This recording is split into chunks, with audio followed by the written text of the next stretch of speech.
Between 1929 and 1933, roughly 25% of all Americans lost their jobs, over 9,000 banks collapsed, and entire nations fell into economic ruin from a financial disaster that spread like wildfire across continents. The crash was swift and merciless, but for those caught in its grip, life somehow continued in the shadow of economic devastation. Here's what life was really like during the Great Depression.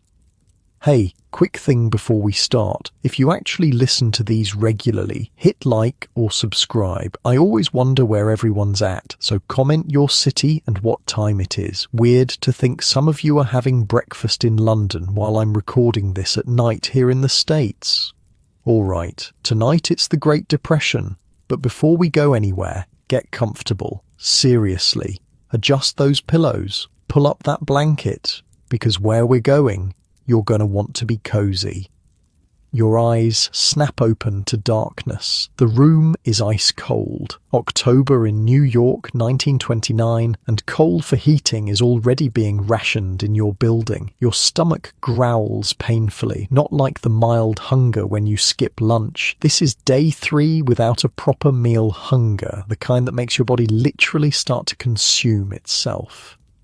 You're not sleeping on the street, not yet, but the mattress beneath you is thin and lumpy, nothing like your comfortable bed right now. Your apartment is small, but it's shelter. For how much longer, though? That's the question keeping you up at night. 3 days ago, you had a decent job at a factory. 3 days ago, you had savings. 3 days ago, the stock market was riding high and America was prosperous. Then came Black Thursday. The thing about economic disasters is they happen in slow motion and all at once. It's like watching a train wreck from inside the train. For years, people had been pouring money into stocks, borrowing cash to buy more stocks, using those stocks as collateral to borrow even more. It was basically a nationwide pyramid scheme, and on October 24th, 1929, the whole thing came crashing down.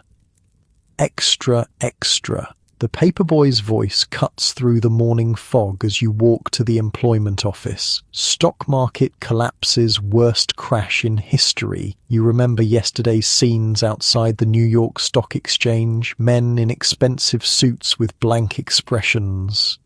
The wealthy jumping from buildings isn't just a myth, it actually happened. Not in the numbers people imagine, but enough that ambulance crews were kept busy scraping the remains of once wealthy brokers off the pavement. "Did you hear about George?" one man whispers to another in the growing unemployment line. "Lost everything. His wife found him in the garage with the car running. At least he had a car," the other man replies. The unemployment office is chaos. Hundreds of people, maybe thousands, all fighting for the same few jobs. The man behind the counter looks exhausted, his eyes bloodshot. "Nothing today," he tells you without looking up. "Try again tomorrow."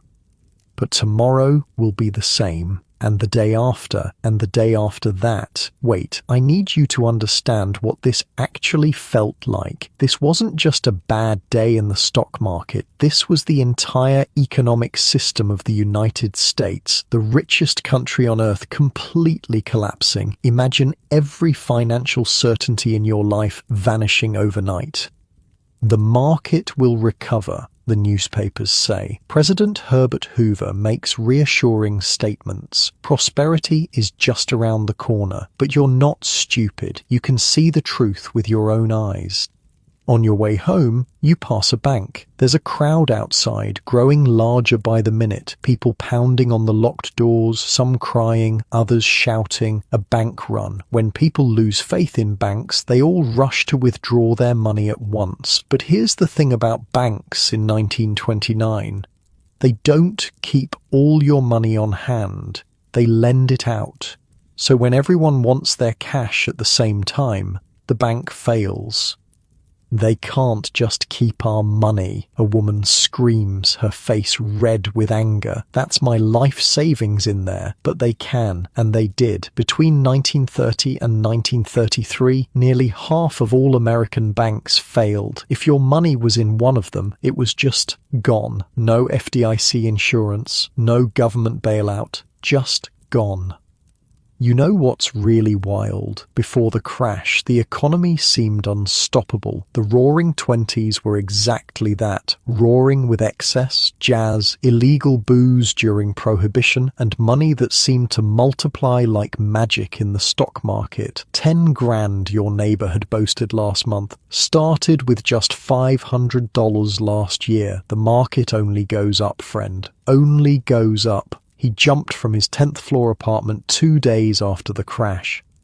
By evening, you're back in your apartment, counting the money you have left. $6.17. The rent is due in a week. $5. That leaves $1 and change for food to last, well, until you find work, whenever that might be. You think about your parents back in Chicago. Could you move back home? The thought makes your stomach twist with shame. 30 years old and crawling back to your parents, but shame doesn't fill an empty stomach.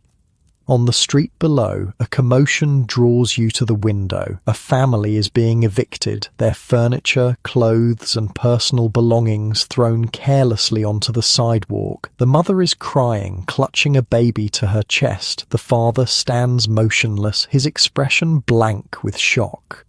2 small children cling to their mother's skirt, confused and frightened. This scene is playing out all across America. By 1932, thousands of families will be evicted every day in major cities. The next morning, you join what people are starting to call a bread line. Hundreds of people waiting for free soup and a piece of bread from a charity kitchen. The line stretches around the block. You take your place at the end, swallowing your pride. This is survival now. "First time?" asks the man in front of you, not unkindly. You nod. "You'll get used to it," he says. "Was a bank manager myself before all this. Now look at me." He gestures to his threadbare coat and worn shoes. That's the thing about the Depression that's hard to understand now. It wasn't just the poor who suffered. The middle class was decimated. People who thought they were secure, professionals, managers, skilled workers, suddenly found themselves destitute.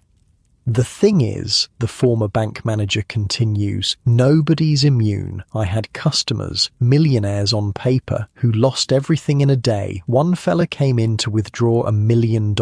By the time we closed that afternoon, his stocks weren't worth the paper they were printed on." The soup, when you finally get it after 3 hours of waiting, is thin and flavorless.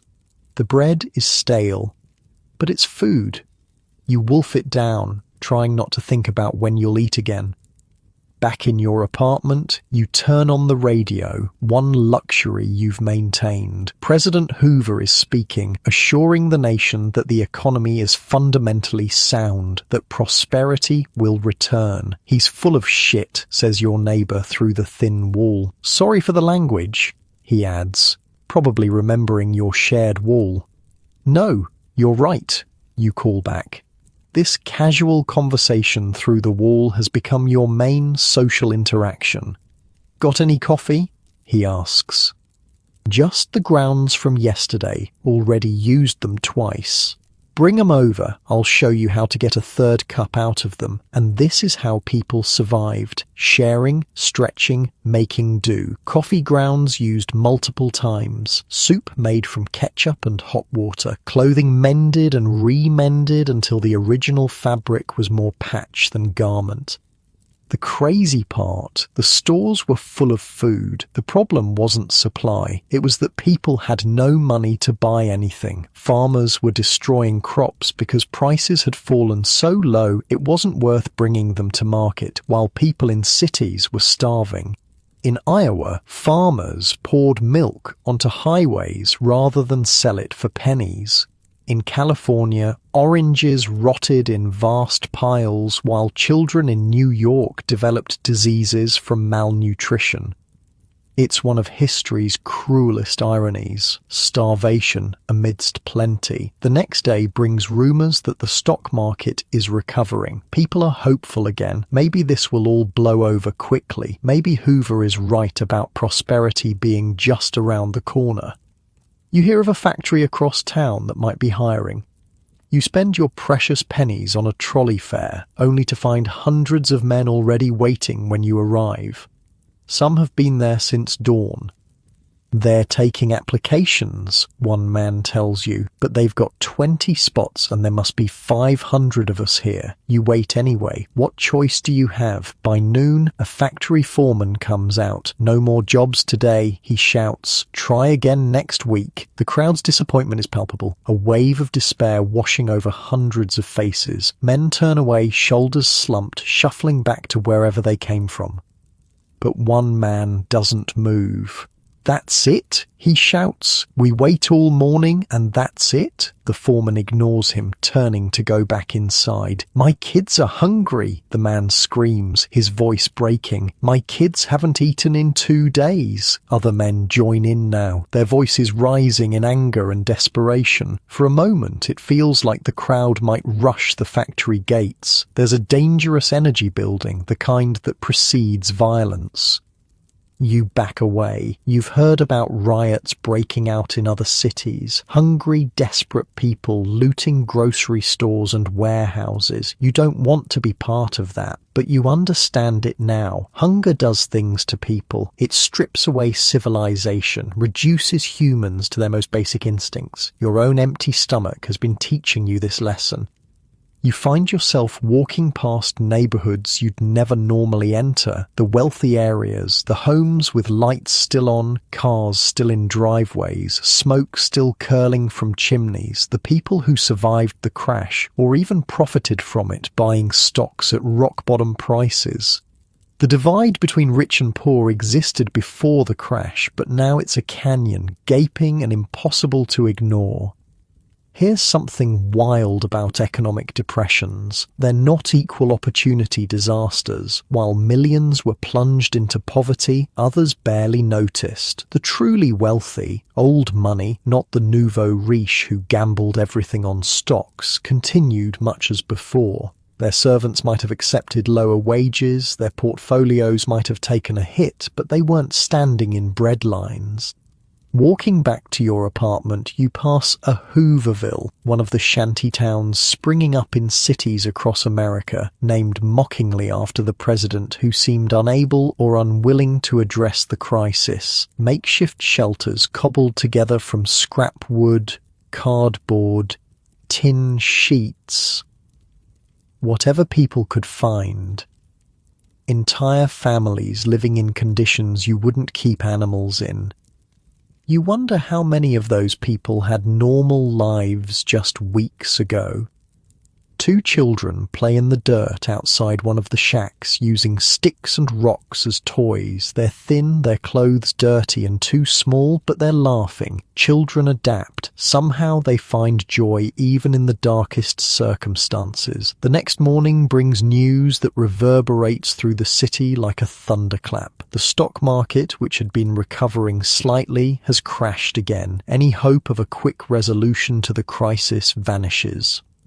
You think about that neighbour who boasted of his market gains, the one who jumped. You understand him better now. A week passes, your rent comes due. The landlord, a man named Gianelli, who's always been fair in the past, knocks on your door. I know things are tough, he says, not meeting your eyes.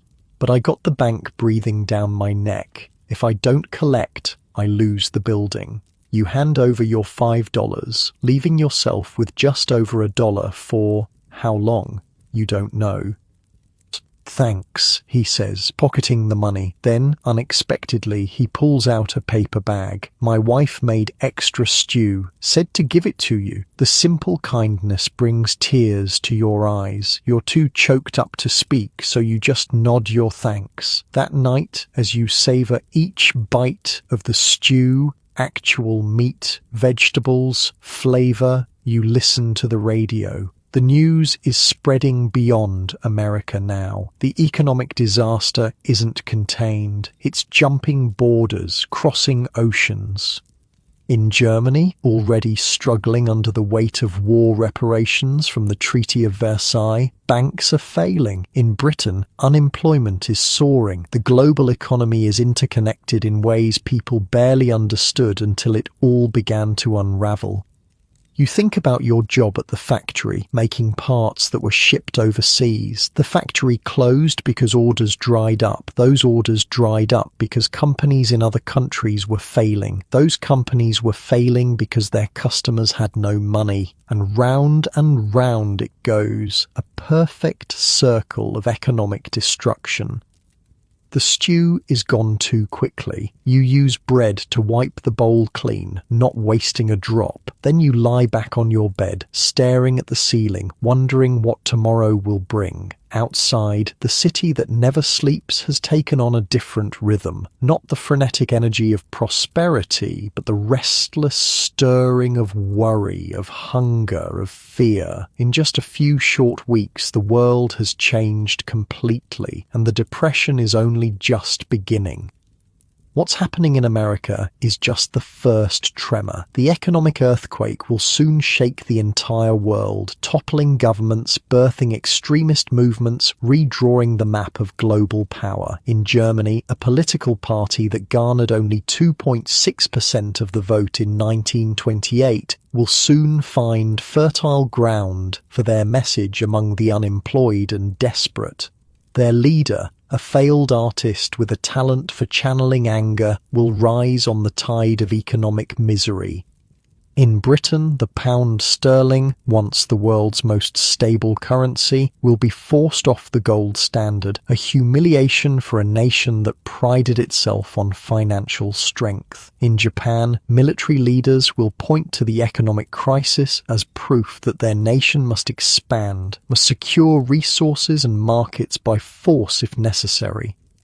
But all of that is still to come. For now, in late 1929, there is just the dawning realization that the prosperity of the Roaring Twenties was built on sand. The party is over, the bill has come due, and ordinary people, millions upon millions of them, are the ones who will pay it.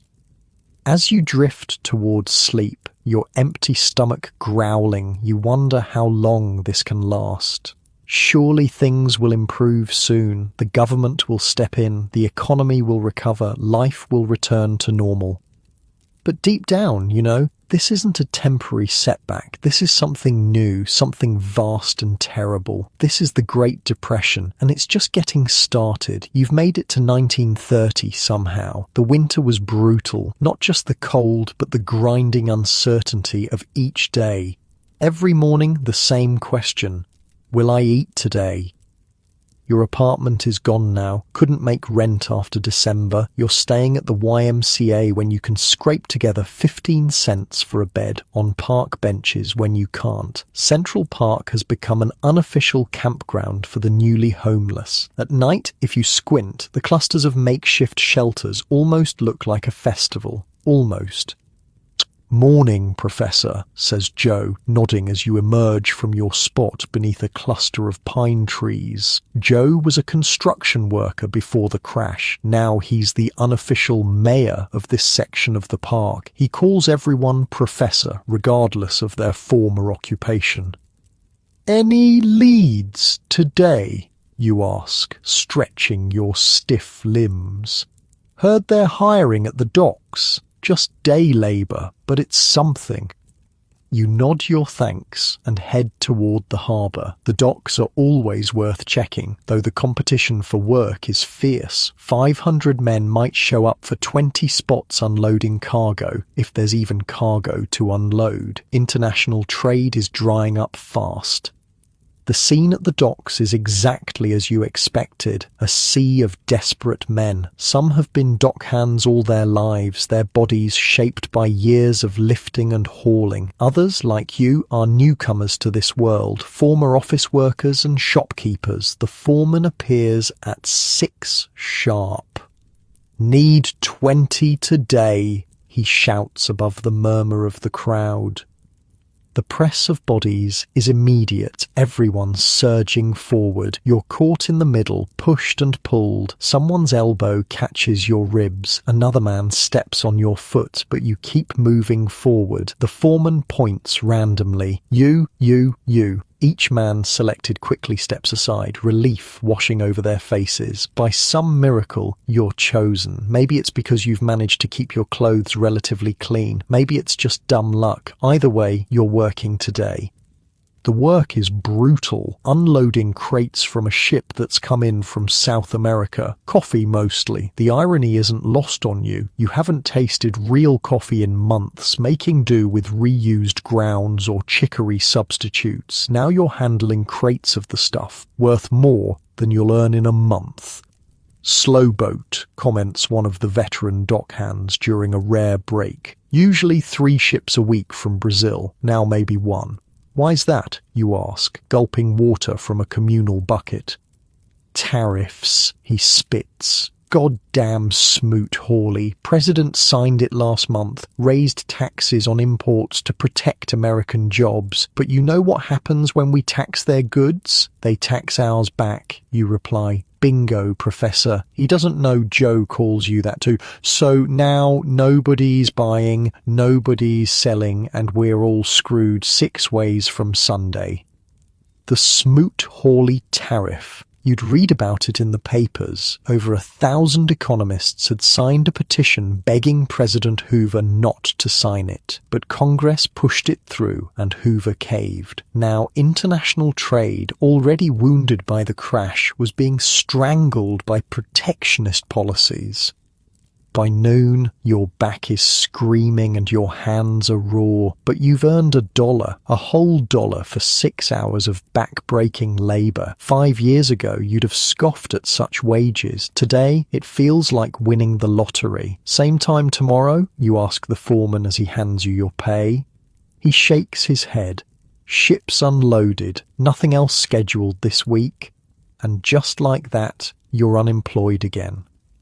You use a nickel to ride the subway uptown, not towards Central Park, but to Grand Central Station. You've made a decision. New York is dying. Time to try somewhere else. The station is both busy and eerily quiet. People move with purpose, but there's a hushed quality, as if everyone's afraid to make too much noise. The giant departures board clacks as it updates. You scan for the cheapest destinations. Chicago? Your parents are there, but the shame of returning home is still too much. Cleveland, Pittsburgh, more industrial cities, probably suffering just as much as New York. Then you see it, Kansas City, the heart of farming country. Surely farmers are still doing okay. People always need to eat, right? And the ticket is just $8.75. You can almost afford it with your day's wages. You approach the ticket counter. When's the next train to Kansas City? 8:15 tonight, says the bored-looking clerk. I'll take it. You count out your money carefully, almost all of your dollar from today, plus most of your meager savings. You're left with 45 cents to your name, but you have a ticket out. The train is crowded, mostly with people leaving the city rather than coming to it. You find a seat next to an elderly man reading a newspaper. Heading west? He asks, folding his paper. Kansas City, you reply. Thought I might find work on the farms. He gives you a look that's half pity, half amusement. Might want to rethink that plan, son. He hands you his newspaper, folded to show a headline, Dust storms ravage plains, crops destroyed. The article describes apocalyptic scenes across Kansas, Oklahoma, Texas. Years of over-farming combined with drought have turned the topsoil to dust. Massive clouds of it sweeping across the plains, burying farms and towns. Been farming outside Wichita for 40 years, the old man says. Never seen anything like it. Dust gets into everything. Your clothes, your food, your lungs. Can't grow a damn thing. So why are you going back, you ask. It's still home, he says simply. Where else would I go?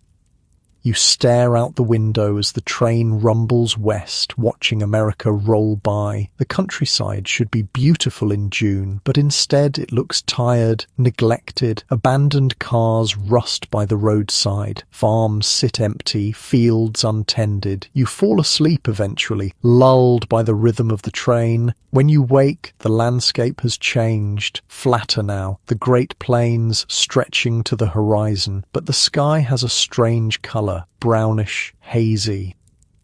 Dust, says your companion, noticing your confused expression. We're getting close. Kansas City, when you arrive, is coated in a fine layer of brown. It's on the buildings, the streets, the few cars that move slowly through the haze. People wear bandanas over their faces as they walk. Some have goggles to protect their eyes. You pull your shirt up over your nose as you step off the train. The dust immediately coats your tongue, gritty and dry.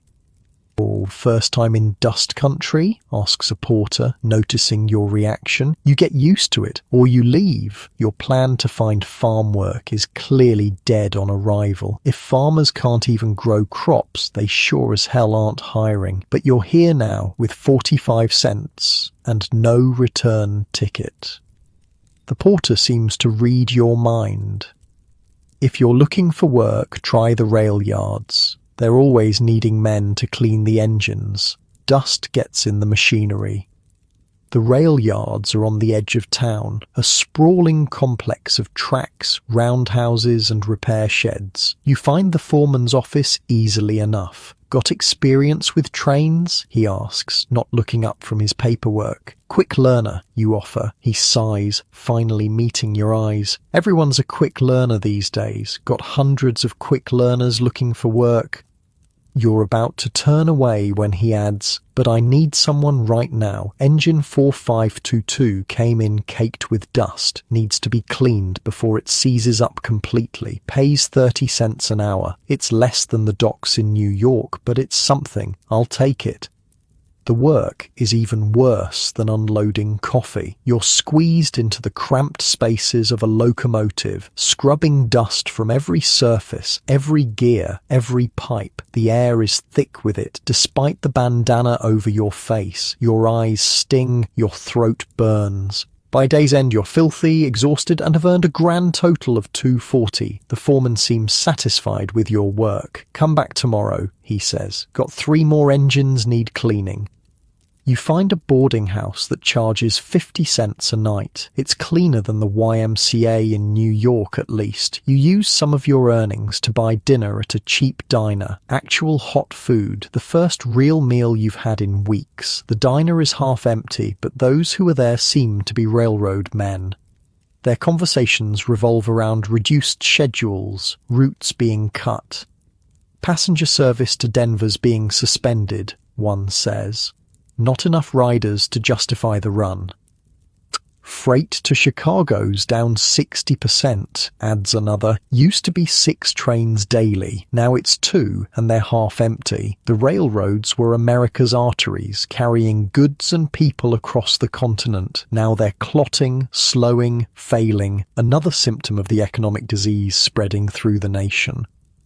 You work at the rail yards for a week, cleaning engines and eventually helping with simple repairs. The dust is a constant enemy, working its way into everything, but the pay is steady and you're able to save a little. On Sunday, your day off, you explore Kansas City. The downtown is a mix of beautiful Art Deco buildings and emptied storefronts. Roughly a third of businesses appear closed. For rent and going out of business signs paper the windows. A small crowd has gathered outside a bank. Your stomach drops. Another bank run. But as you get closer, you realize it's not that. The bank is already closed permanently. People are just standing there, staring at the locked doors, as if willing them to open. "Had my life savings in there," says a woman, noticing your gaze. 28 years of careful saving. Gone. "They didn't give you anything?" you ask. She gives a bitter laugh. 10 cents on the dollar. My $6,000 became $600, not even enough to pay off my mortgage. You do the math in your head. That's more money than you've ever had, and it vanished overnight. What will you do? You ask. She shrugs. My sister's in St. Louis, says I can stay with her. Better than the street, I guess. By August, the dust storms are getting worse. Some days the sky turns completely black at noon, as if night has fallen early. People call them black blizzards. The dust is so thick it suffocates livestock in the fields. Children die from dust pneumonia, their lungs filled with dirt. The railroad work begins to dry up. Cutting back, the foreman tells you, can only offer 3 days a week now. It's not enough to live on. You need another plan. You hear rumours that California is better off. The farms in the Central Valley are still producing. There's work picking fruit, harvesting vegetables. You've met several families heading that way, packing everything they own onto ancient cars and trucks. Go west, young man, jokes a fellow railroad worker, quoting Horace Greeley, though California ain't what it used to be either. You consider it. Your savings from the railroad work would buy a bus ticket to Los Angeles, but something holds you back. Maybe it's caution, maybe it's fear of the unknown, or maybe it's the stories you've heard. California police stationed at the state borders, turning away undesirables without proof of employment or sufficient funds. Instead, you decide to head south. Texas, Louisiana, the Gulf Coast, warmer climates where winter won't be as threatening. The bus ride to Houston takes 2 days. You arrive with sore muscles and 632 to your name. The city is bustling compared to Kansas City. The oil industry has cushioned the blow somewhat, though even here the depression's effects are visible. You find work at the docks again, this time loading cotton onto ships bound for England. It's seasonal work. The cotton harvest has just come in, but the pay is decent. 45 cents an hour, 10-hour days. You can actually save money. The boarding house you find is full of men like you, drifters, workers following jobs wherever they appear. The conversations at dinner each night are a catalogue of America's suffering. Spent the spring in Detroit, says a wiry man named Frank. Auto plants all but shut down. Ford went from 5-day work weeks to 3. People living in the factories because they got nowhere else to go. Chicago's worse, adds another. Tried to get work at the stockyards. They're killing cattle by the thousands. Government buying them just to prop up prices. Perfectly good beef being destroyed while people starve. A pattern emerges in these stories, the disconnect between abundance and scarcity, farmers ploughing under crops they can't sell while city dwellers go hungry, factories sitting idle while their products are desperately needed, money concentrated in banks and corporate coffers while ordinary people have none. One night, a new arrival joins the dinner table. His name is Klaus, a German immigrant who'd been working as an engineer in Pennsylvania until the steel mills closed. America bad now? Yes, he says in accented English. But Europe, he makes a gesture like an explosion, much worse. He tells you about his family back in Berlin. His brother, an accountant, lost his job when German banks began failing in the spring. The unemployment rate in Germany is over 30% now. People are literally starving in the streets. Government does nothing, Klaus says. Too weak. People getting angry, looking for someone to blame. Who do they blame, you ask? Klaus's expression darkens. Jews, mostly. Communists. Foreigners, easy targets. There's a party, he continues, National Socialists, Nazis, they call them, very small before, now growing. Their leader, Hitler, he tells people he will make Germany strong again. Fix economy. Give people jobs, food. And people believe him, you ask. Klaus nods grimly. When you are hungry, when your children cry from empty stomachs, you believe anyone who promises food. The global connections become clearer to you now. The economic disaster that began on Wall Street is reshaping politics around the world. In Italy, Mussolini's fascist regime is consolidating power. In Japan, the military is gaining influence, pushing for expansion to secure resources.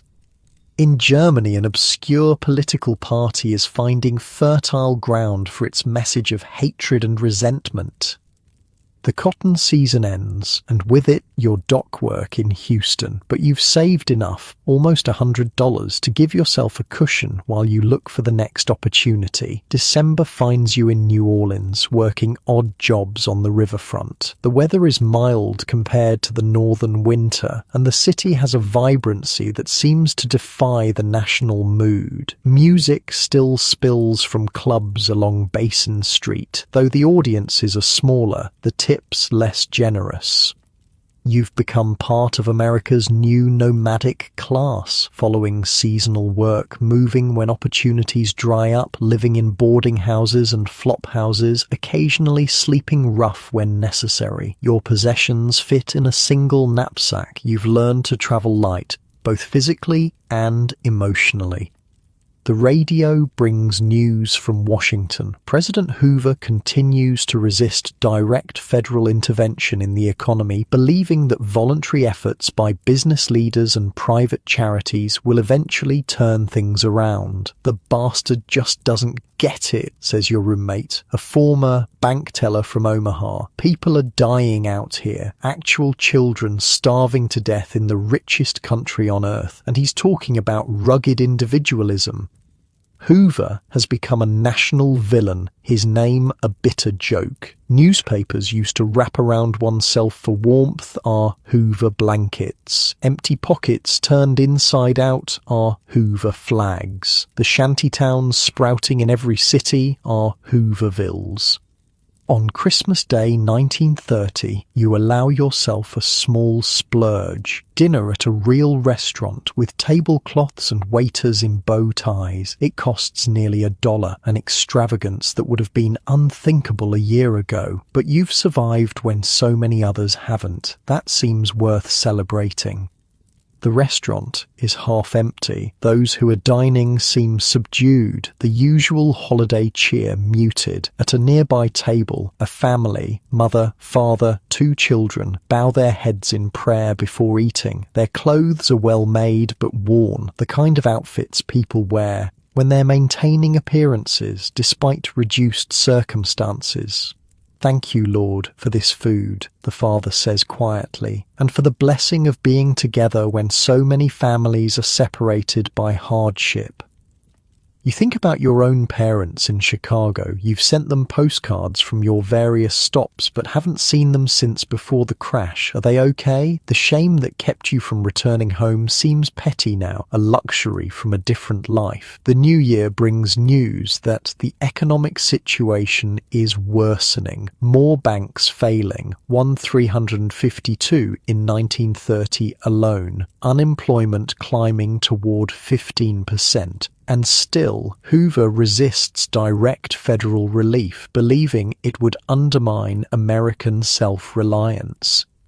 In Europe, the situation is even more dire. The failure of Austria's largest bank, Credit Anstalt, has triggered a financial panic across the continent. Germany, already struggling under war reparations, is watching its banking system collapse. Klaus's letters from Berlin grow increasingly alarming. People are turning to extremist parties, communists on the left, Nazis on the right. Street battles between political factions are becoming common. His last letter ended with a chilling observation. Democracy dying here. Be grateful for American stability, even now. But how stable is America, really? There are rumblings of discontent everywhere. Veterans demanding early payment of their service bonuses, farmers destroying crops rather than sell at ruinous prices, workers striking despite the risk of unemployment. In February 1931, you're in Baton Rouge when you witness something that shakes your faith in American resilience. A food riot. Hundreds of desperate people storming a grocery warehouse, overwhelming the guards, taking what they need, not stealing luxury items or cash, just flour, sugar, beans, the basics of survival. The police response is brutal. Clubs swinging, tear gas deployed. You watch from a distance, heart pounding, as people are dragged away, bloodied and handcuffed. Later, in a cheap diner, you overhear two policemen discussing the riot. "Never thought I'd see Americans behaving like that," one says, shaking his head. "Like animals." "Hunger makes animals of us all," replies his partner. "My sister's kids haven't had milk in months. If I wasn't on the force, might have been me in that warehouse." The first officer looks shocked. "You saying you sympathize with those looters?" "I'm saying hunger changes the rules. This keeps up, riots will be the least of our worries." His words stay with you as you leave Baton Rouge, heading west again. Hunger changes the rules. You've seen it yourself. Former bank managers waiting in bread lines. Respectable women selling themselves for food. Children picking through garbage for scraps. The America of 1931 is almost unrecognizable from the prosperous nation of just 2 years ago, and as you board another bus, destination unknown, you wonder what it will look like a year from now. The Depression is no longer a temporary crisis. It's become the new normal.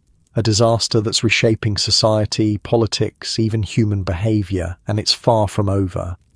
Across the Atlantic, European nations are falling like dominoes. In London, the pound sterling, once the world's most stable currency, is about to be forced off the gold standard, a humiliation for the British Empire. In Berlin, the Nazi Party is gaining seats in the Reichstag, its message of economic nationalism and racial scapegoating finding an audience among the desperate and disillusioned.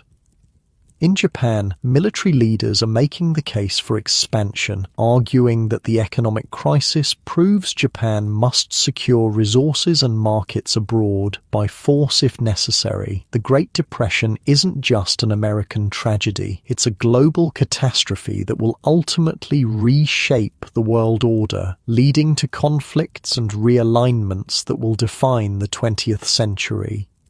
But on a Greyhound bus crossing Louisiana in the spring of 1931, all of that seems distant, academic. For now, there's just the road ahead, the next job, the next meal, survival in a world turned upside down. The bus stops at a small roadside diner. Most passengers can't afford to eat there, but they get off anyway, stretching their legs, using the bathroom. You've budgeted for a cup of coffee, a luxury that still feels worthwhile.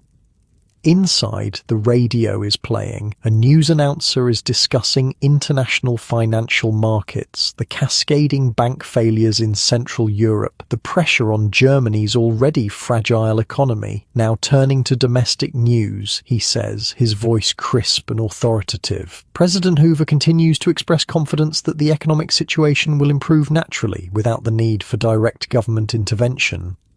The diner's cook snorts derisively. Sure it will, and I'm Mary Pickford. A ripple of bitter laughter runs through the diner. The unity in that moment, strangers bound by shared hardship, shared resentment, is striking. As you board the bus again, a thought occurs to you. Maybe that's the silver lining in all this suffering, the recognition that we're in it together. That the myths of rugged individualism and self-made success are just that. Myths. If America survives this crisis, perhaps it will emerge with a new understanding of shared responsibility, of collective well-being, a recognition that an economy that enriches a few while impoverishing many is neither stable nor just. Or maybe that's just wishful thinking, the desperate hope of someone who's seen too much suffering and needs to believe it serves some purpose. The bus rumbles westward, carrying its cargo of drifters, job seekers, and displaced people, each with their own story, their own losses, their own desperate hopes, a rolling microcosm of an America in crisis, moving always forward, because what else can it do? Summer 1931 finds you in California after all. The rumours of work in the agricultural sector proved too tempting to resist. The bus deposited you in Bakersfield, heart of the Central Valley, where fields of vegetables and fruit orchards stretch to the horizon. Your first impression, the rumours, weren't entirely wrong. There is work here, but there's also competition, fierce, desperate competition. Dawn at the hiring lot outside town. Hundreds of people gathered in the grey half-light, waiting for farm trucks to arrive. Men, women, even children ready to work. Many are Okies, refugees from Oklahoma and other Dust Bowl states who fled west with nothing but what they could carry. A truck pulls up and the driver stands in the bed. Need 20 pickers, 1-day job, 5 cents a bucket. The surge forward is immediate, bodies pressing, voices shouting. You're caught in the crush, elbowed and shoved. The driver points randomly. You, not you, not today. 3 more trucks, 3 more chance. Each time the same desperate press, the same arbitrary selection. By the 3rd truck, the mood is turning ugly. They're picking Mexicans over Americans, someone shouts from the back of the crowd. Those are our jobs. Shut your mouth, gringo, responds a weathered man in Spanish-accented English. Been picking here 20 years. You just showed up. Tensions rise, fists clench. The driver of the 3rd truck senses trouble and quickly selects his workers, mostly Mexican, and speeds away. See that. The first voice again. They stick together, these people, take food from American mouths. This is new to you, this targeting of ethnicity, this anger directed horizontally rather than up at those responsible for the economic collapse. But it's becoming increasingly common. When resources are scarce, humans look for someone to blame, someone vulnerable. Someone different. You've seen it in Klaus's letters from Germany, the rising attacks on Jews and foreigners. Now you're seeing it in America's fields. A 4th truck arrives, and this time luck favours you. The driver needs 30 workers, and you're among those selected. You climb into the back, avoiding eye contact with those left behind. The work is strawberry picking, backbreaking labour under the California sun. By noon, your lower back is screaming in protest.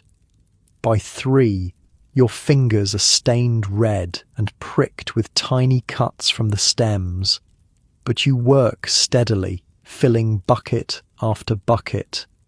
5 cents a bucket. Each one holds about 2 quarts of berries. A fast picker can fill maybe 80 buckets in a day. $4, not bad compared to other work you found, but your body isn't conditioned for this. By day's end, you filled 42 buckets, $2.10 for a day of absolute physical misery.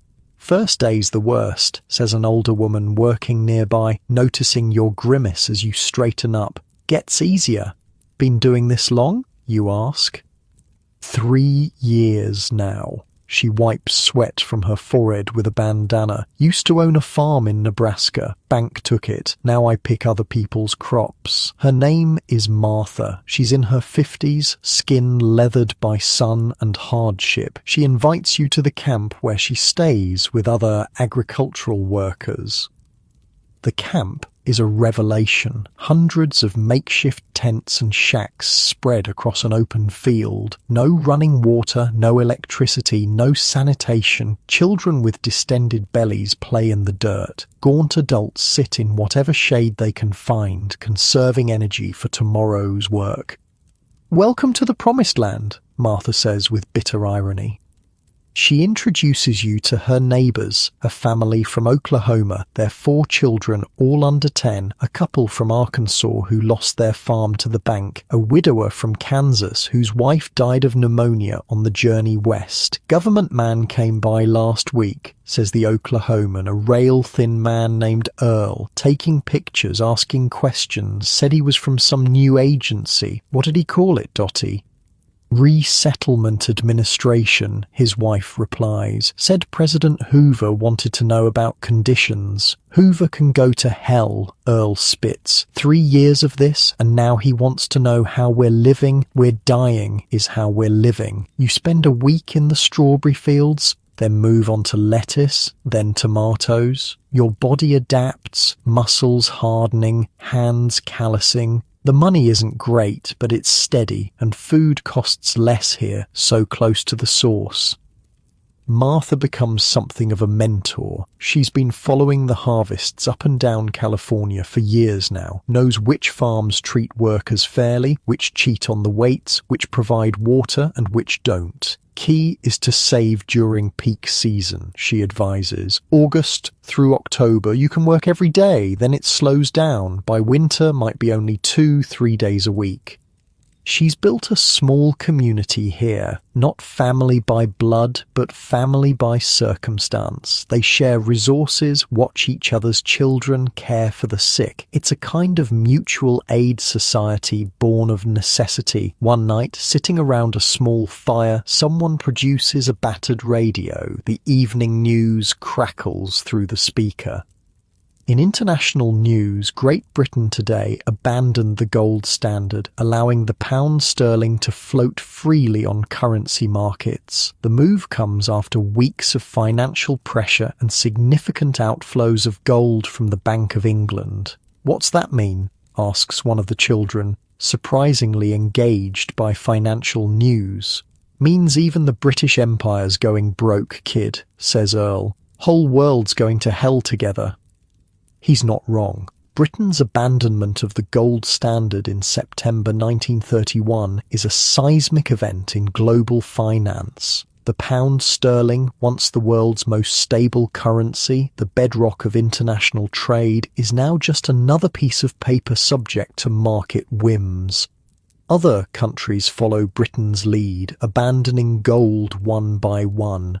The international financial system, already damaged by the Depression, is now fundamentally altered. You hear rumours of work in the Imperial Valley near the Mexican border, better wages, longer season. In October, you and Martha join a caravan of cars and trucks heading south. Your contribution to gas money buys you a spot in the bed of a rusted pickup, your few possessions tucked under the seat. The Imperial Valley is even hotter than Bakersfield, the work just as hard, but the rumours prove true. More consistent employment, slightly better pay. You find yourself picking lettuce alongside workers from Mexico who cross the border daily. This close to the international line, you hear more news about the global situation. Mexico is suffering too, its economy dependent on exports to the US that have largely dried up. Across Latin America, nations that rely on selling coffee, sugar, metals, and other commodities to industrial nations are facing economic collapse. The Mexican workers tell stories of villages where people are literally starving, of desperate attempts to cross into the US for work, of families torn apart by deportation. La Migra came to our camp last month, says Miguel, a young man working next to you. Took everyone without papers. My brother, they sent him back. Now I don't know where he is. The Immigration Service, La Migra, has been conducting raids across California, rounding up Mexican immigrants, even those who've lived in the US for decades. The logic is simple and cruel. Fewer Mexicans means more jobs for real Americans. Never mind that most of these jobs are ones American workers often refuse. Never mind that many of those deported are legal residents, even citizens. Fear and scarcity breed cruelty. Your status as an Okie, though you're actually from New York, offers some protection. You may be poor, you may be homeless, but you're white and American-born. The privileges of those accidents of birth become clearer every day. Another raid. The shout goes up one morning as you're walking to the fields. Border Patrol vehicles roar into the camp. People scatter, running in all directions. You stand your ground, confident in your citizenship, but Martha grabs your arm, pulling you into the brush. Papers don't matter, she hisses. They take everyone, sort it out later, could be days in detention. You watch from hiding as agents round up dozens of workers. Some protest in English, showing papers, proving citizenship. The agents are unmoved. Everyone goes into the trucks. That night, the camp is half empty, families separated, children crying for missing parents. The work crew the next day is similarly depleted, the farmer, furious at losing half his workforce just as the harvest peaks, pays the remaining workers an extra $1 per day. Economics, Martha says, with dark humour. Supply and demand. Fewer workers, higher wages. But the raid has other consequences. Trust is damaged, community bonds frayed, everyone eyes newcomers with suspicion. Are they workers or informants? The solidarity that made survival possible is harder to maintain. By December 1931, you've saved nearly $200, a fortune by current standards. The question is what to do with it. Banks aren't trusted. Carrying cash is dangerous. Many workers send money home to families, but you have no dependents. Martha suggests investment, not in stocks. No one trusts the market anymore, but in tools, skills, something tangible. Man I know in San Diego, she says, teaches auto repair from his garage, $20 for the course, always need mechanics, depression or no. It's an appealing idea, a skill no one can take from you, useful anywhere. You decide to head to San Diego after the Imperial Valley harvest ends. The mechanic's name is Gus, a former Ford factory worker who set up shop when the Detroit plant reduced shifts. His school is just his garage with 2 cars in various states of disassembly. Welcome to the University of Hard Knocks Automotive Division, he jokes when you arrive. There are 3 other students, a teenager who dreams of racing cars, a middle-aged man recently laid off from a shipping company, and a woman in her 30s who plans to take over her father's repair shop. Lady Mechanic, the teenager says with obvious skepticism. She fixes him with a level stare. My dad lost his right arm in France during the war. Been doing most of the work myself for years, just never got the certificate. Gus is an excellent teacher, patient but demanding. For 6 weeks, you learn about engines, transmissions, electrical systems. The work is challenging, satisfying in a way picking crops wasn't. You're building something, not just harvesting what others have planted. San Diego itself is suffering less than many cities. The naval base provides stable employment for thousands. Military budgets, while reduced, haven't been cut as drastically as other sectors. There's a certain irony. The one part of government spending Hoover doesn't slash is defense. Your fellow students become friends. You share meals, stories, hopes for what comes after the Depression. The teenager, Jimmy, is the most optimistic.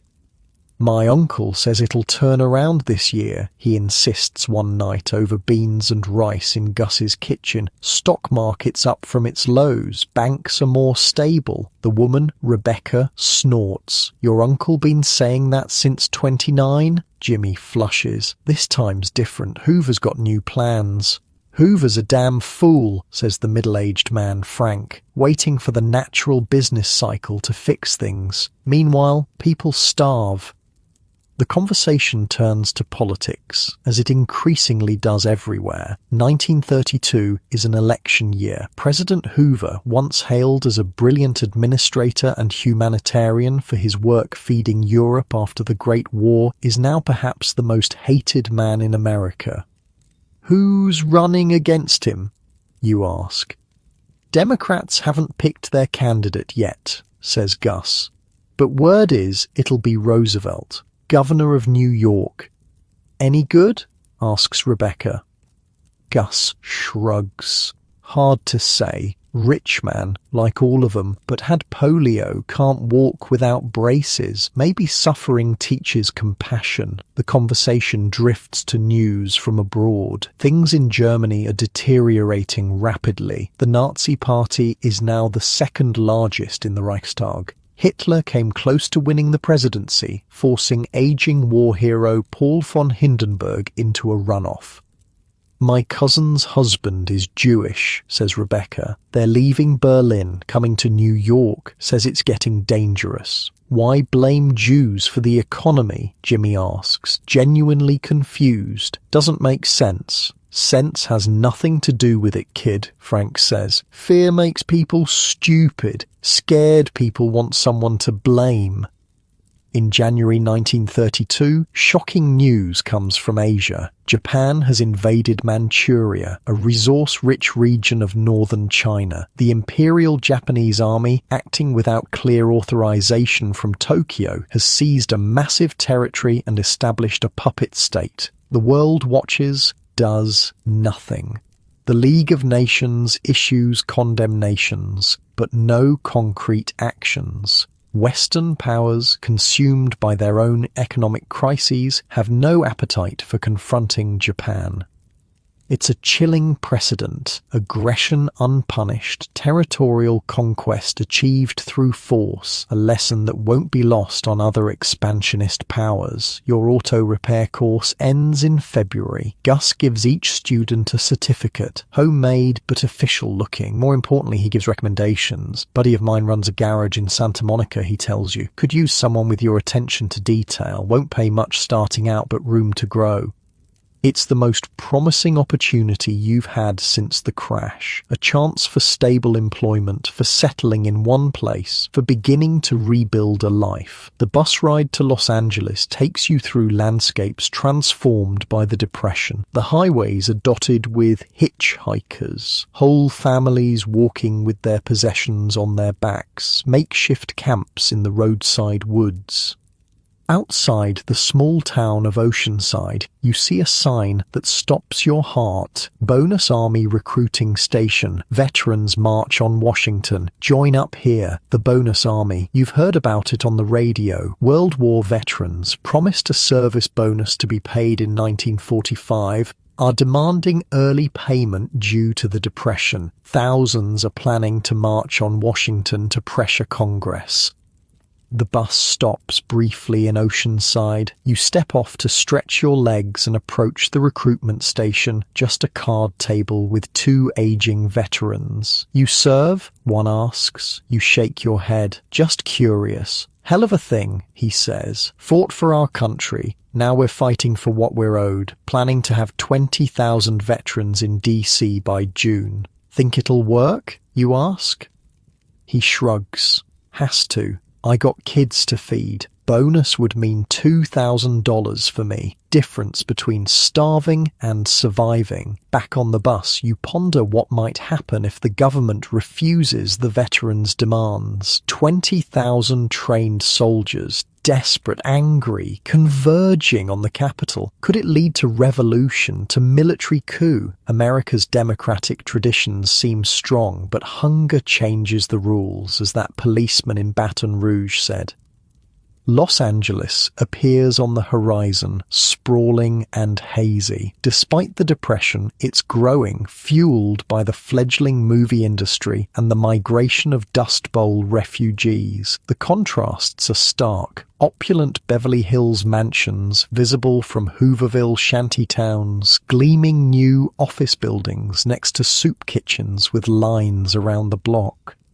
Your new job at the Santa Monica garage starts poorly. The owner, Hank, is nothing like Gus. Impatient, critical, quick to anger. The pay is lower than promised, 20 cents an hour instead of 30. But it's steady work and you're indoors and your back doesn't ache every night like it did in the fields. You rent a small room in a boarding house near the beach, $5 a week, including breakfast. It's the first real home you've had since leaving your New York apartment in 1930.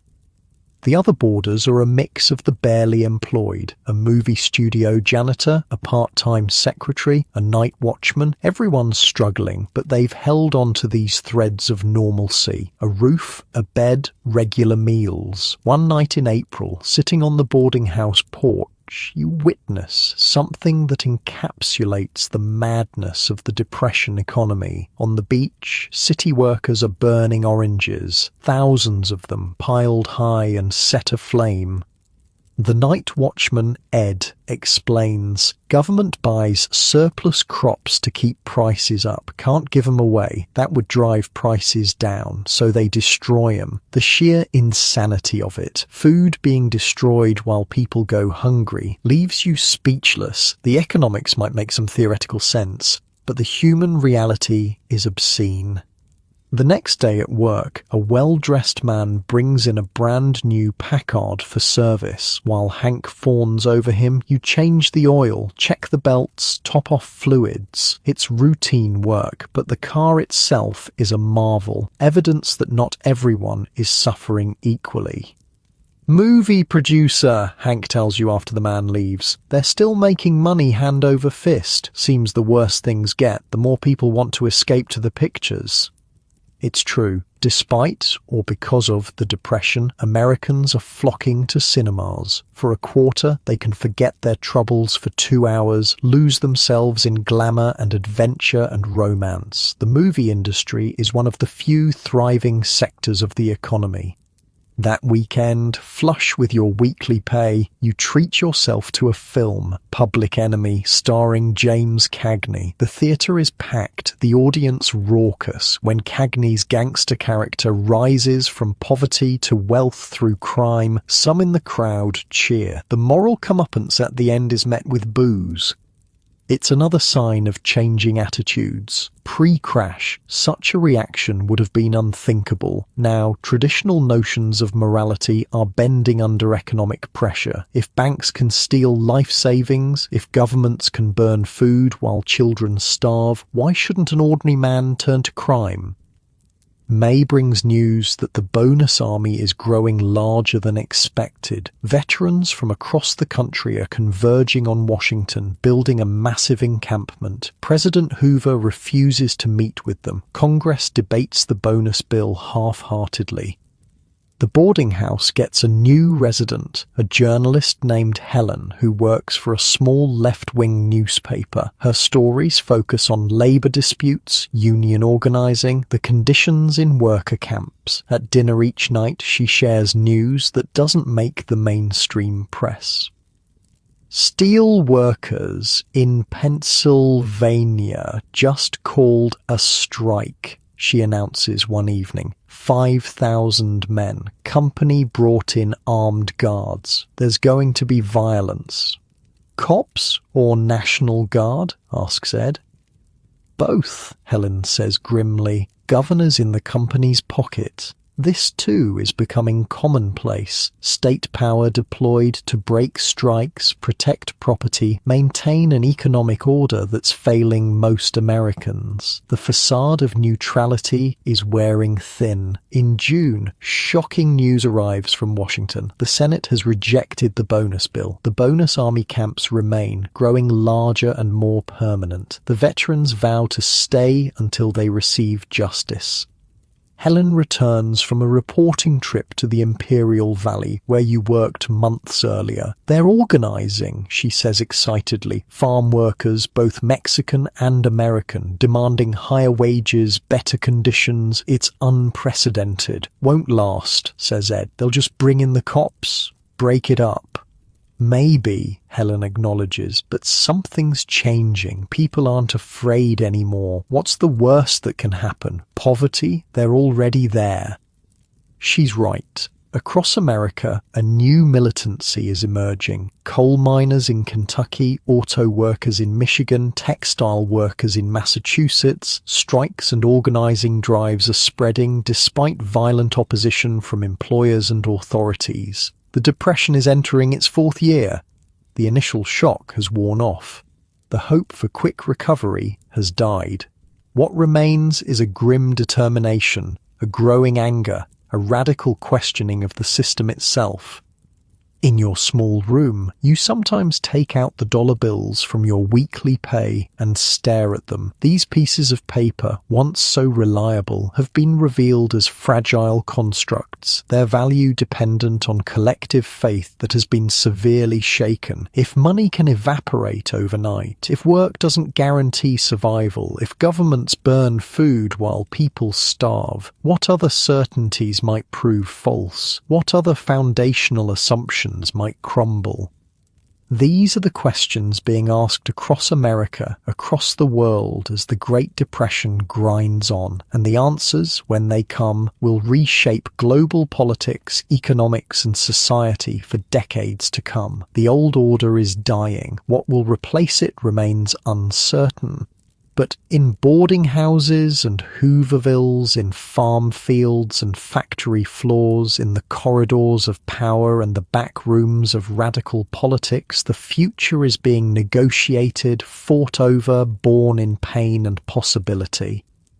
And you, like millions of others, are caught in this historical current, swept along by forces beyond individual control, trying simply to stay afloat while the world transforms around you. July 1932 brings news that stops conversations mid-sentence. President Hoover has ordered the US Army to clear the bonus army from Washington. Your boarding house gathers around the radio, listening in stunned silence as the announcer describes tanks rolling down Pennsylvania Avenue, cavalry charging with sabers drawn, infantry advancing with bayonets fixed, all against unarmed veterans, many with wives and children. Jesus Christ, whispers Ed, the night watchman. They're using gas against their own soldiers.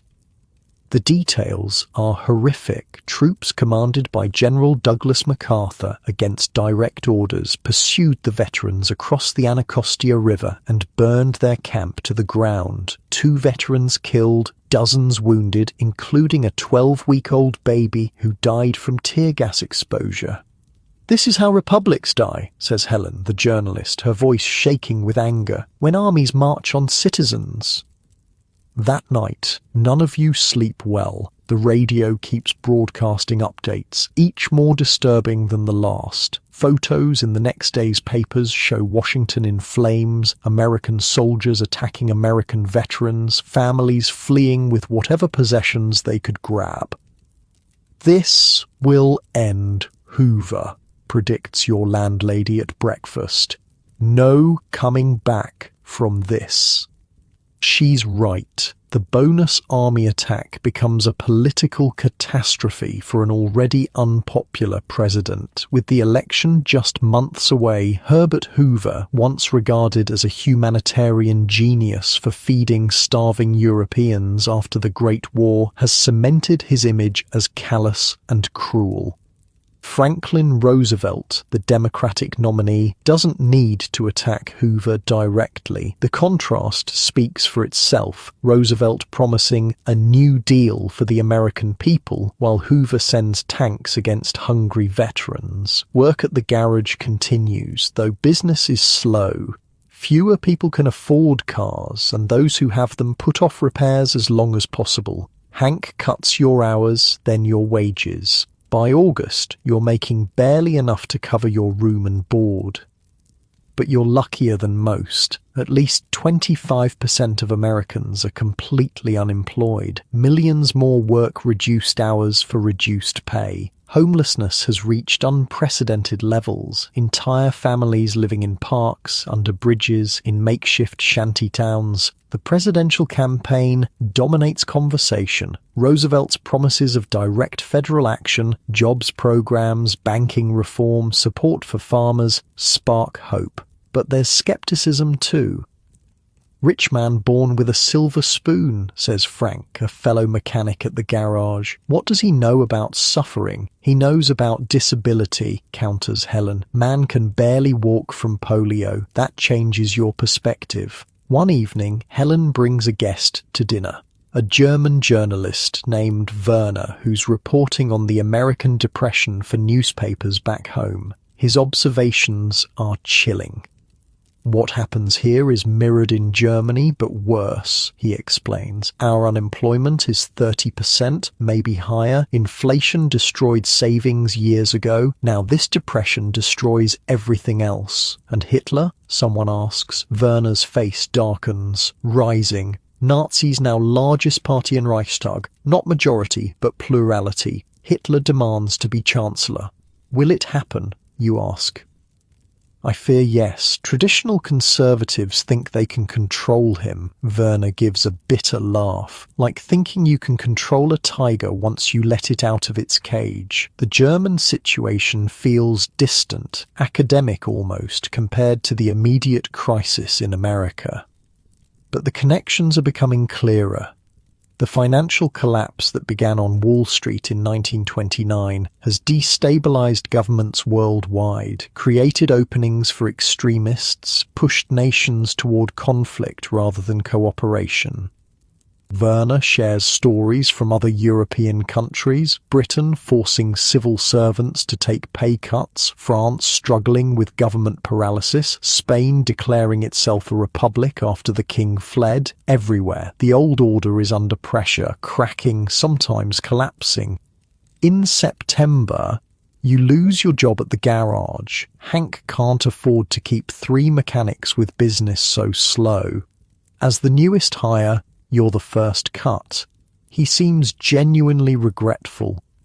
"Keep your tools," he says gruffly. "Good mechanic like you will find something, but you don't. Not in Los Angeles anyway. The city is flooded with job seekers from the Dust Bowl states, willing to work for almost nothing. After 2 weeks of searching, you face a hard truth. It's time to move again." The question is where. Winter is coming, making the northern states less appealing. The Dust Bowl continues to devastate the plains. California is better than most places, but competition for jobs is fierce. You decide to head east, toward Arizona and New Mexico. There's talk of government projects starting up. Dams, roads, bridges, the kind of heavy construction that needs mechanics to maintain equipment. Before leaving, you write to your parents in Chicago, the first contact in over a year. The letter is brief, apologetic for the silence, assuring them you're surviving, asking about their situation. You leave the boarding house address for any reply. The bus east is half empty, unusual for Depression-era transport. The driver explains why. "Borders closed," he says, during a rest stop in San Bernardino. "Arizona police turning folks back if they don't have money or confirmed jobs, $100 or proof of employment. They can do that? Stop American citizens from entering a state?" The driver shrugs. "Been doing it for months. Call it immigration inspection. Really, they're just keeping out the poor." You count your money. $87, not enough to guarantee passage, but you've learned a few things about survival in these years on the road. At the next stop, you hide most of your cash in your shoe, keeping just $5 in your wallet. If questioned, you'll show your mechanic's certificate, claim you have a job waiting. The border crossing is as described. California Highway Patrol on one side, Arizona officers on the other. They board the bus, checking each passenger. "Business in Arizona?" asks a square-jawed officer when he reaches your seat. "Mechanic," you reply, showing your certificate from Gus's course. "Got work waiting in Phoenix." He eyes you skeptically. "Where at?" You give the name of a garage you saw in a newspaper ad. He seems satisfied, moves on. The man behind you isn't so lucky. No job, only $12 to his name. The officers escort him off the bus. Through the window, you watch him standing forlornly on the roadside as you pull away. Phoenix in October is pleasantly warm after the coastal chill of Los Angeles. The city is suffering, like everywhere, but less severely than some. The surrounding agricultural areas provide some economic cushion. You find work at a construction company maintaining trucks and earth-moving equipment. The pay is decent, 40 cents an hour, and the job relatively secure. The company has contracts for several government projects, including a new dam on the Salt River. The boarding house you find is more basic than the one in Santa Monica, but clean and affordable. Your roommate is a surveyor named Paul who works for the same construction company. Or road projects mostly, he explains when asked what the company builds. Government finally figured out that paying men to build highways beats paying them to do nothing. These aren't formal federal programs, not yet, but state governments, counties and cities are increasingly funding public works to create employment. It's still inadequate, reaching only a tiny fraction of the jobless, but it represents a shift in thinking. As Election Day approaches, the campaign intensifies. Hoover, knowing he's likely to lose, becomes more desperate, warning that Roosevelt's plans amount to socialism, that federal relief will destroy American self-reliance, that only traditional market solutions can restore prosperity. Roosevelt counters with confidence and optimism, promising action instead of ideology. His campaign song, "Happy Days Are Here Again," becomes an anthem of hope. On November 8, 1932, the nation votes. The results are decisive. Roosevelt wins 42 states to Hoover's 6. Democrats take control of both houses of Congress. It's a mandate for change, a repudiation of Hoover's hands-off approach to the crisis. But the election creates a dangerous vacuum. Roosevelt won't take office until March 4, 1933, 4 months away. This gap, later viewed as dangerously long, will lead to the 20th Amendment, moving inauguration to January. For now, a repudiated president remains in office while conditions continue to deteriorate. December brings news from Germany that confirms Werner's fears. President Hindenburg has appointed Adolf Hitler as Chancellor, believing the conservative cabinet will control the Nazi leader. The tiger is out of its cage. Mark my words, says a history professor who stays at your boarding house while visiting Phoenix. This man Hitler will not be controlled. Europe is sleepwalking toward disaster.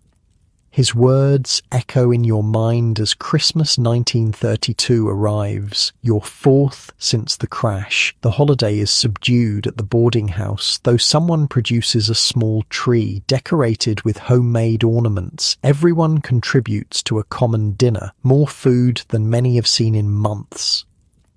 To 1933, Paul raises a glass of cheap wine. Can't possibly be worse than 32. But it begins worse. In January, news comes that food riots have broken out in several cities. In Iowa, farmers have blocked roads, preventing produce from reaching markets, demanding higher prices. In Detroit, former auto workers have seized a Ford plant, occupying it until police drove them out with tear gas. February brings the attempted assassination of President-elect Roosevelt in Miami. The bullet misses him, but kills Chicago Mayor Anton Cermak. The nation holds its breath. How much more can the system take? Then, just days before Roosevelt's inauguration, the banking system finally collapses completely. Years of pressure, bank runs, failing loans, vanishing reserves culminate in total seizure. Banks across the country close their doors. Currency becomes scarce. Commerce grinds to a halt. Your construction company suspends operations. They can't make payroll with banks closed. You're out of work again, though the foreman assures everyone it's temporary, just until the banks sort themselves out, he promises. But no one believes the banks will simply sort themselves out. The financial system that underpins modern capitalism is in cardiac arrest. Only massive intervention can restart it. On March 4th, 1933, the nation gathers around radios to hear Roosevelt's inaugural address. His words crackle through the static. "Let me assert my firm belief that the only thing we have to fear is fear itself, nameless, unreasoning, unjustified terror, which paralyzes needed efforts to convert retreat into advance." The room falls silent as he continues, acknowledging the crisis directly, offering no magic solutions but promising action, immediate, concrete action. This nation asks for action, and action now. I shall ask the Congress for broad executive power to wage a war against the emergency, as great as the power that would be given to me if we were in fact invaded by a foreign foe.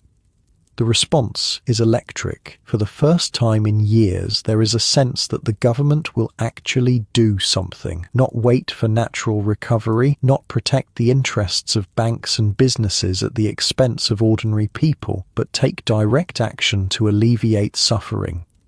Roosevelt's first act comes immediately, declaring a national bank holiday, closing all financial institutions to prevent further collapse. Then, in a flurry of activity that will become known as the 100 Days, his administration pushes through legislation, creating jobs programs, regulating banks, supporting farmers, establishing a social safety net.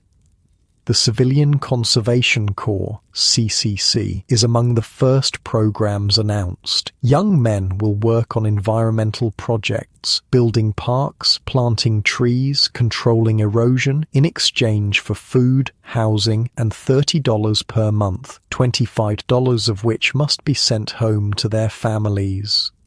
Your roommate, Paul, is ecstatic.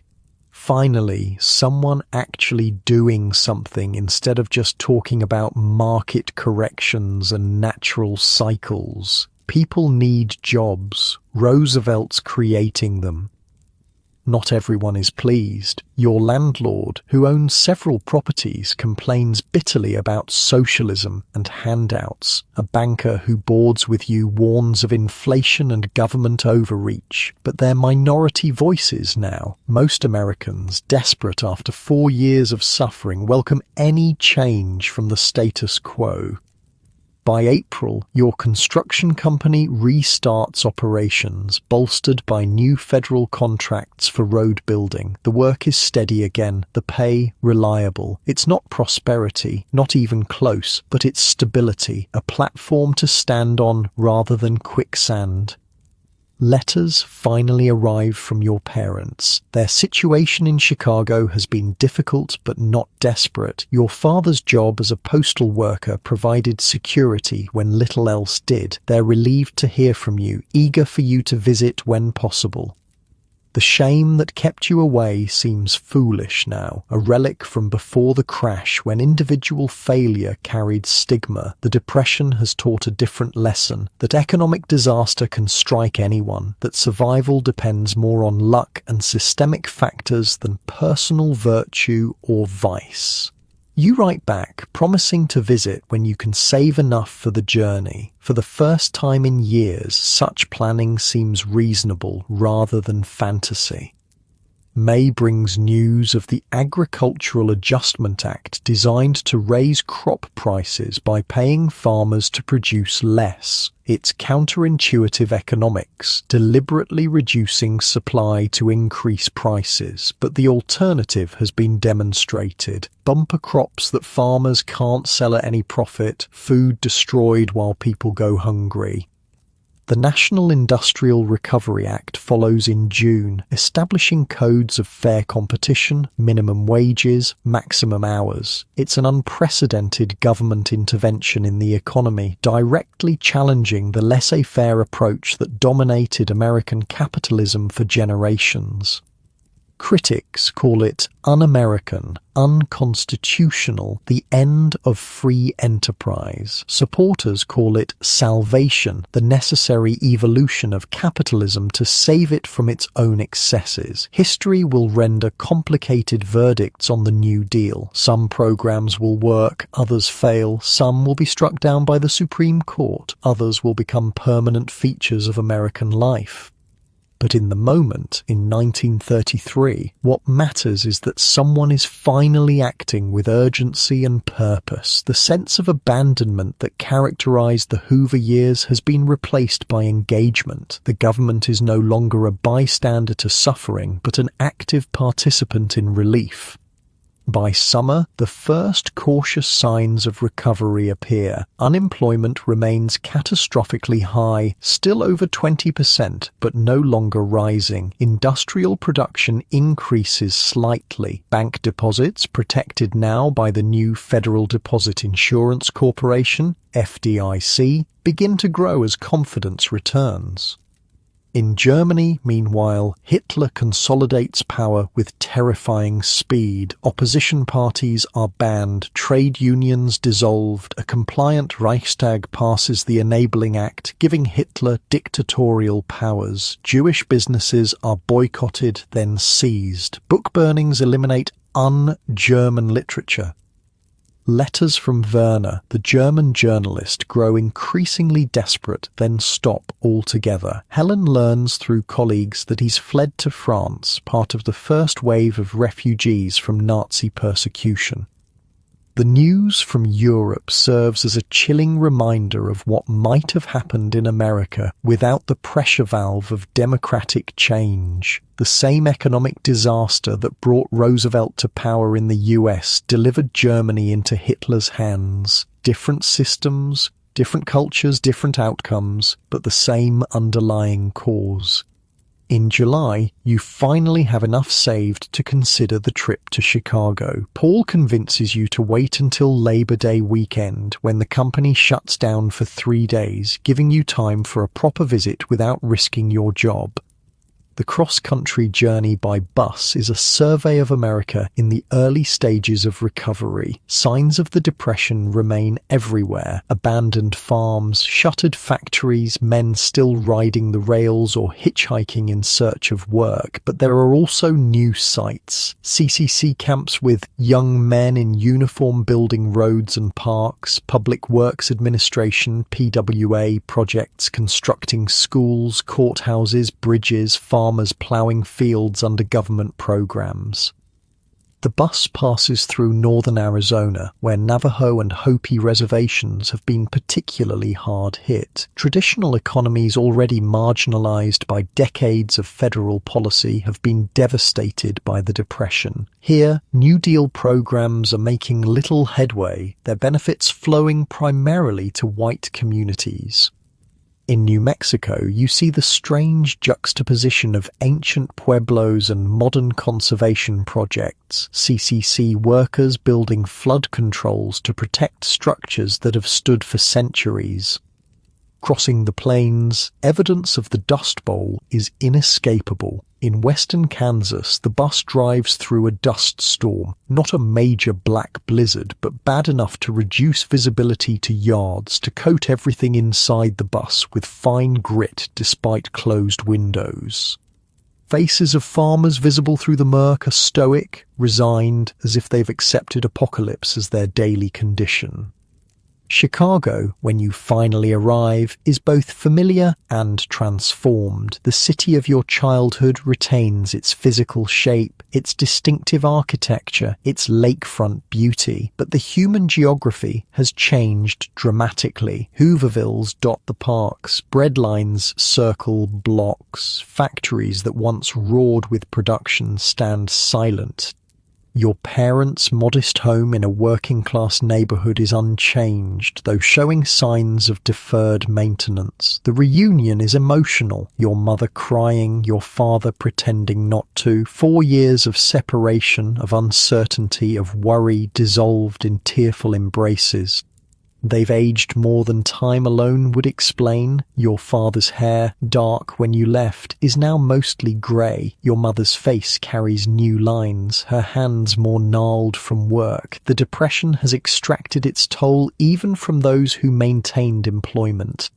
Over dinner, simple but abundant, clearly prepared with savings and care, they share stories of neighbourhood changes. The Millers next door lost their house to the bank. The Kavanaghs down the street took in relatives from the countryside. The corner store now operates on credit and barter, as much as cash. And Mr. Petrovich, you ask, remembering the stern baker who gave you your first job as a delivery boy.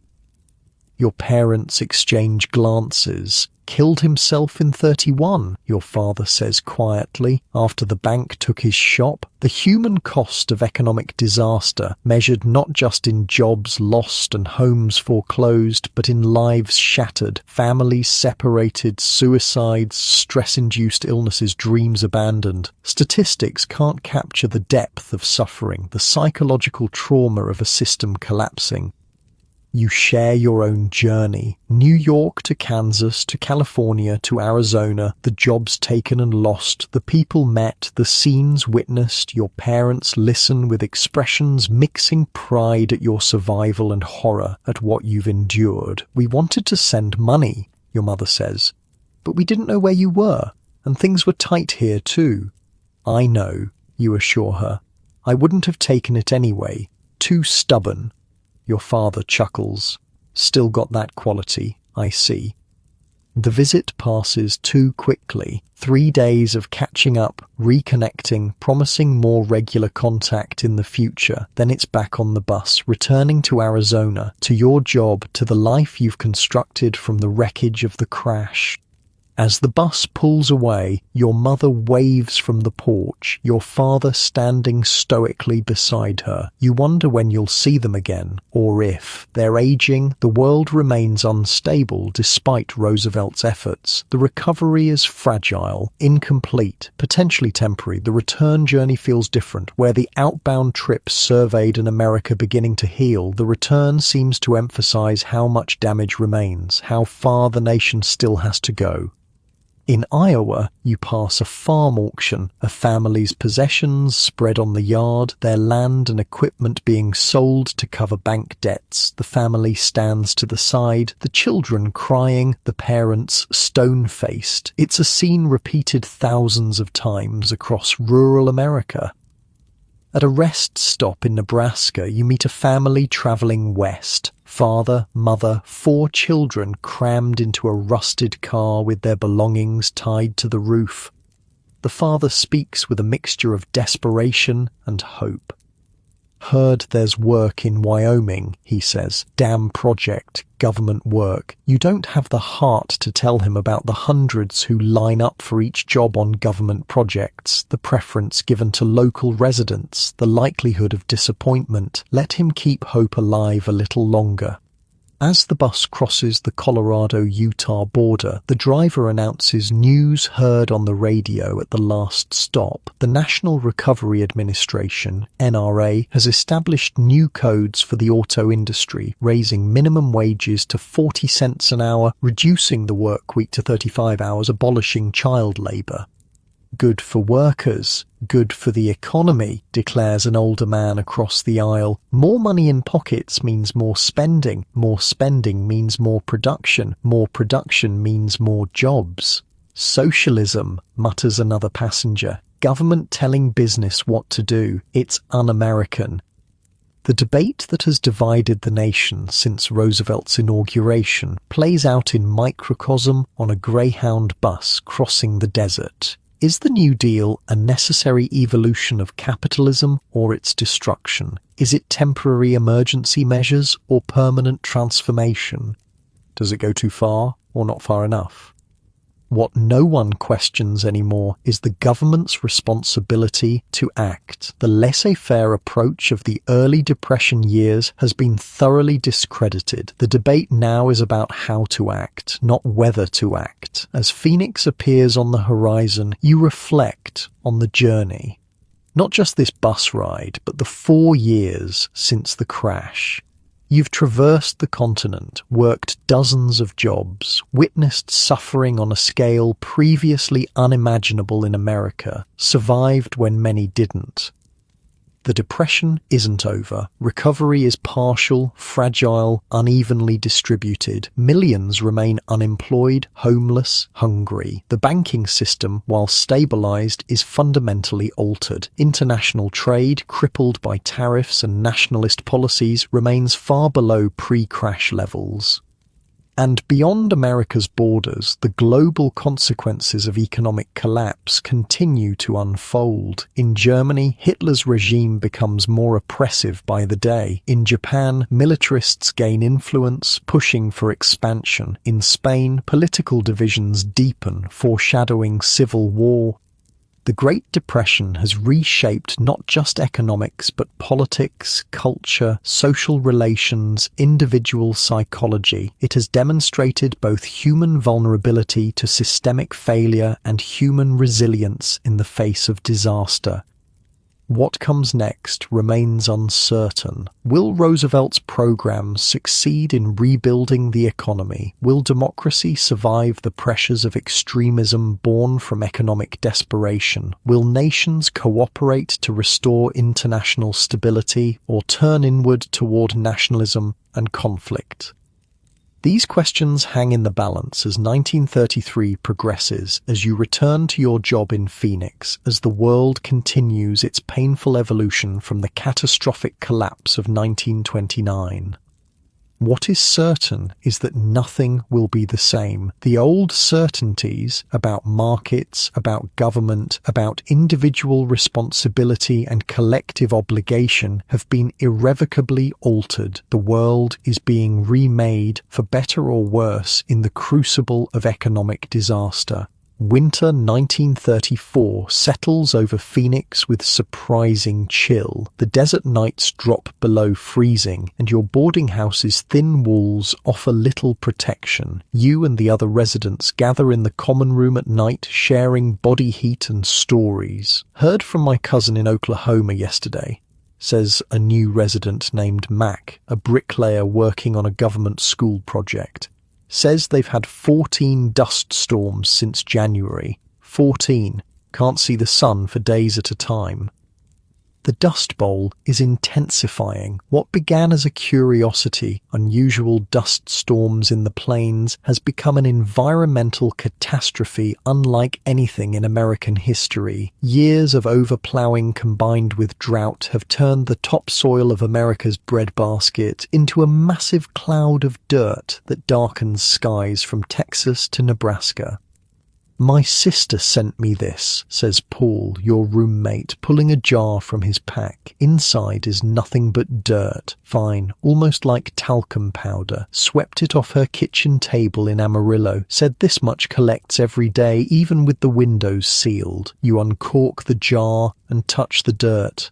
It's impossibly fine, like nothing you've ever felt before. This isn't ordinary soil. It's the pulverized remains of farms, livelihoods, communities.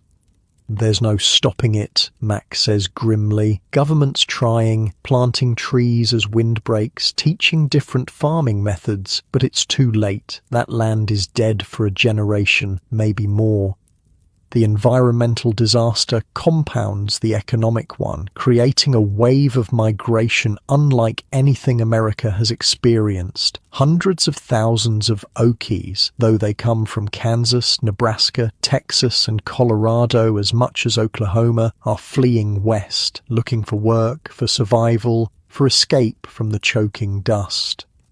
Your construction job has remained steady through the winter, though the company now operates differently under New Deal regulations, minimum wage standards, maximum hour restrictions, the end of child labor. The relationship between employers and workers is being fundamentally rewritten by federal mandate. Not everyone is pleased. Your boss, Mr. Sullivan, grumbles constantly about government interference and coddling workers, but he complies because the New Deal works as both carrot and stick, offering federal contracts to companies that follow the rules, shutting out those that don't. The changes are evident across Phoenix. The Public Works Administration is funding a new post office downtown, a school on the west side, improvements to roads and bridges. The Civilian Conservation Corps has camps in the surrounding mountains, employing young men to build fire breaks, trails, and campgrounds. It's far from a complete recovery. Unemployment nationally still hovers around 20%. Breadlines and soup kitchens continue to operate. Hoovervilles remain fixtures in every city, but there's a sense of direction now, of purpose, of systems being built to prevent the worst suffering. February brings alarming news from Europe. Austrian Nazis, emboldened by Hitler's success in Germany, attempt a coup, assassinating Chancellor Engelbert Dollfuss. The coup fails, but only due to intervention from Mussolini's Italy, which fears German expansion toward the Mediterranean. It's coming, predicts a professor who gives weekly talks at the YMCA. Another European war. The Depression has destabilized everything, empowered extremists, left democratic governments weak and discredited. The international news feels distant until a German family moves into your boarding house, refugees who fled Hitler's regime with little more than the clothes on their backs. Heinrich was a lawyer in Berlin, his wife Ava a teacher. Now they work menial jobs. He is a janitor, she as a hotel maid, while struggling to learn English. First, they take Jewish jobs, Heinrich explains one evening in halting English. Then Jewish businesses, then Jewish homes. We see what comes next, so we leave. Their presence makes the European situation visceral, immediate. These aren't just newspaper headlines or radio reports. They're human lives disrupted by the same economic forces that reshaped your own existence. In March, you receive a promotion at the construction company, foreman of the mechanical shop, overseeing repairs and maintenance for the growing fleet of trucks and earth-moving equipment. The pay increase is substantial, 65 cents an hour, nearly double what you made before. For the first time since the crash, you begin to save money beyond an emergency fund. The promotion brings new responsibilities, new challenges. You're supervising men now, some older and more experienced than yourself, making decisions that affect others' livelihoods. One of your first tests comes when a young mechanic named Charlie consistently shows up late, his work sloppy and incomplete. The old you might have fired him immediately. Jobs are scarce, workers replaceable. But something makes you ask questions instead. My wife's sick, Charlie confesses when confronted. TB, I'm up all night with her, then take her to the sanatorium for treatments before work. Pre-depression tuberculosis treatment was expensive but available. Now the public health system is overwhelmed. Treatment facilities have waiting lists. Medications are rationed. Charlie and his wife have fallen through gaps in the safety net, their lives becoming collateral damage of economic collapse.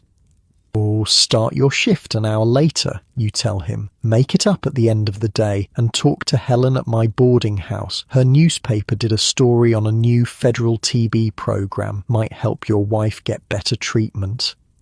It's a small act of solidarity, of recognition that survival now depends on mutual support, on bending rules, on seeing the humanity behind economic transactions, the same lessons that Martha taught you in the California fields, that Joe showed you in the Central Park camp, that strangers demonstrated through 100 small kindnesses during your cross-country journey.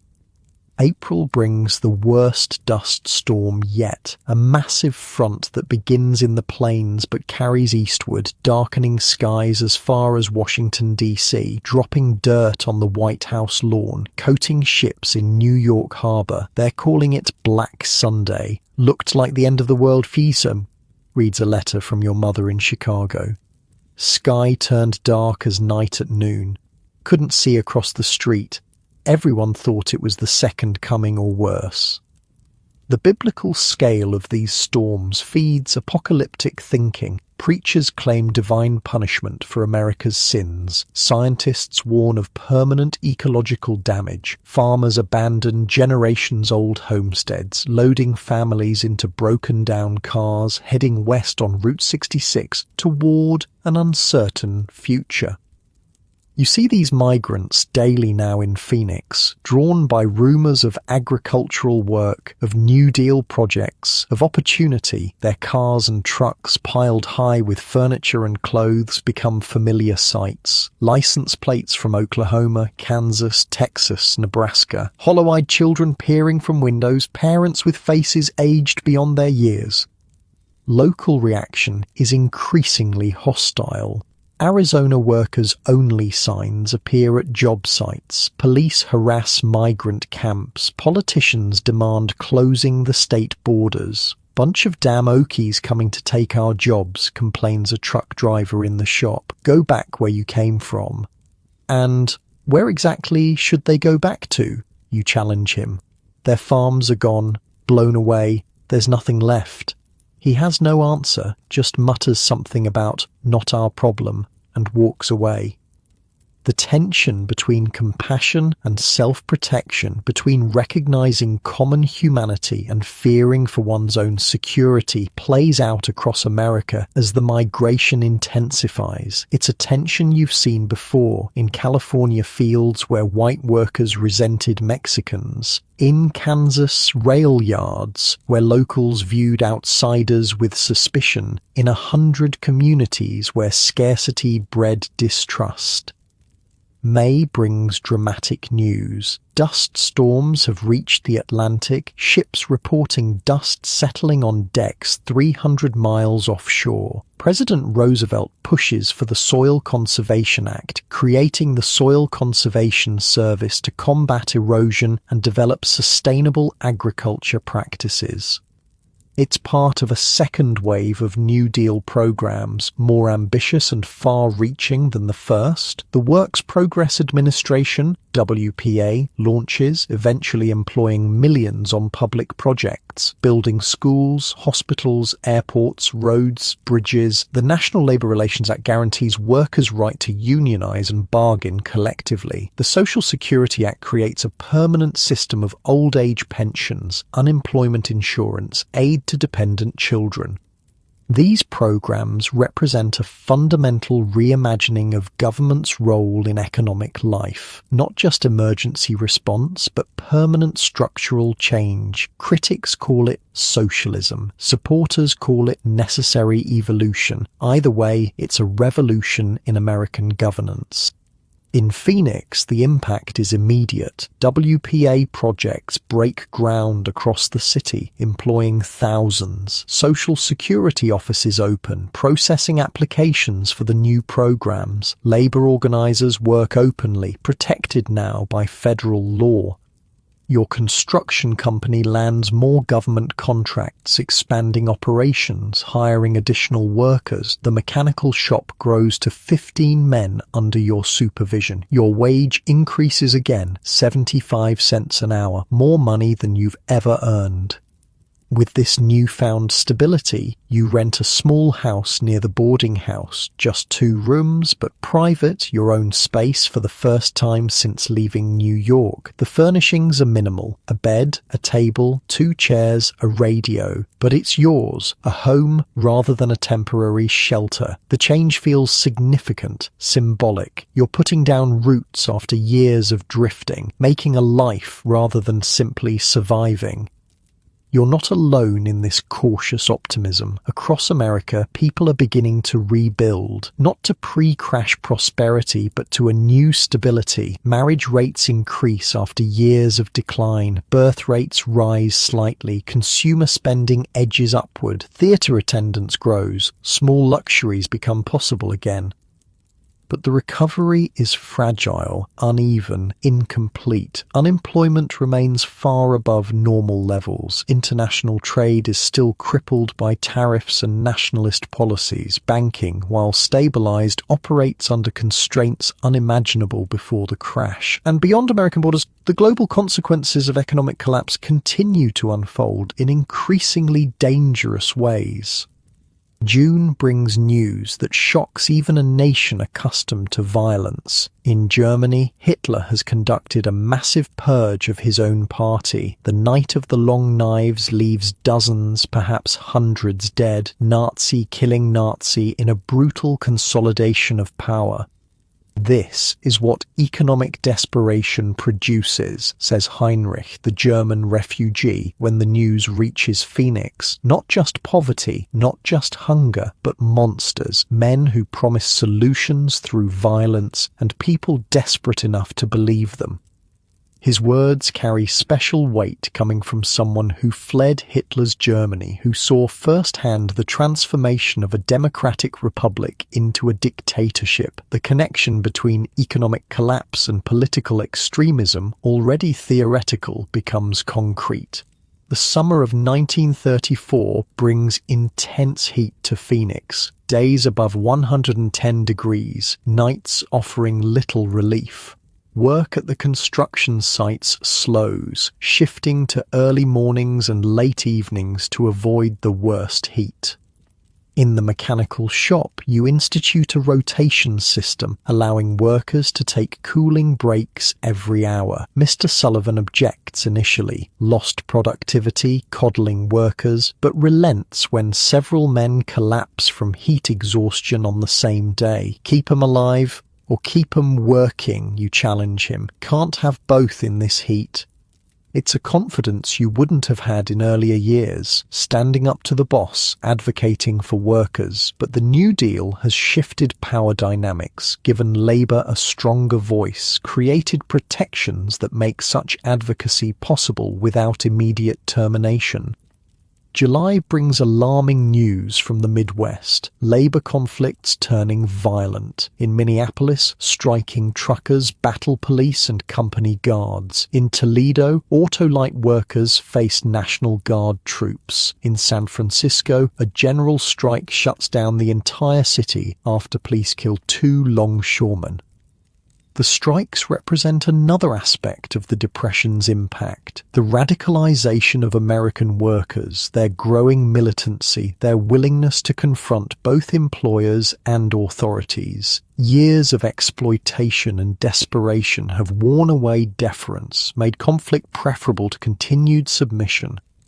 The news reaches Phoenix through radio reports, newspaper headlines, letters from relatives in affected cities. Local reactions are mixed, some expressing solidarity with striking workers, others condemning communist agitators, many simply worried about further economic disruption.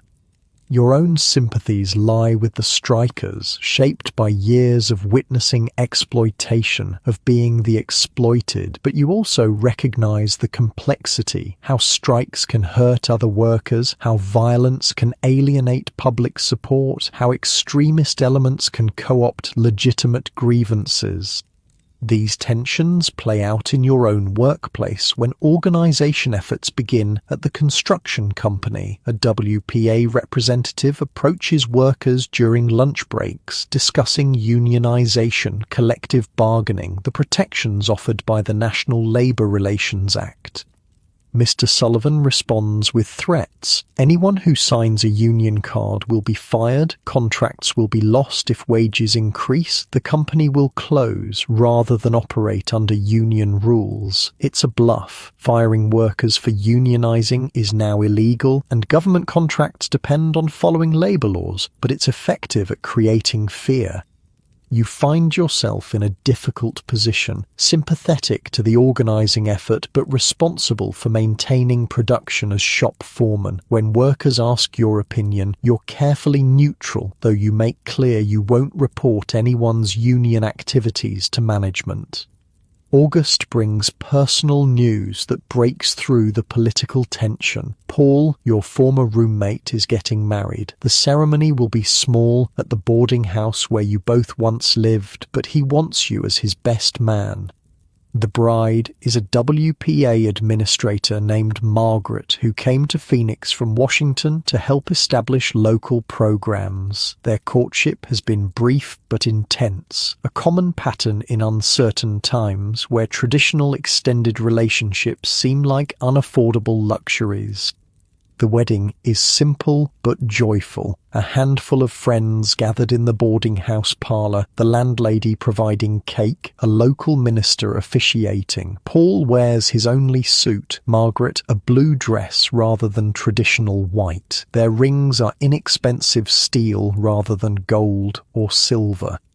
Yet there's something beautiful in the simplicity, in the determination to build a future together despite ongoing hardship. It represents a collective decision across America that life must continue, that human connections matter, that the Depression can take livelihoods, but not the capacity for joy, for love, for community.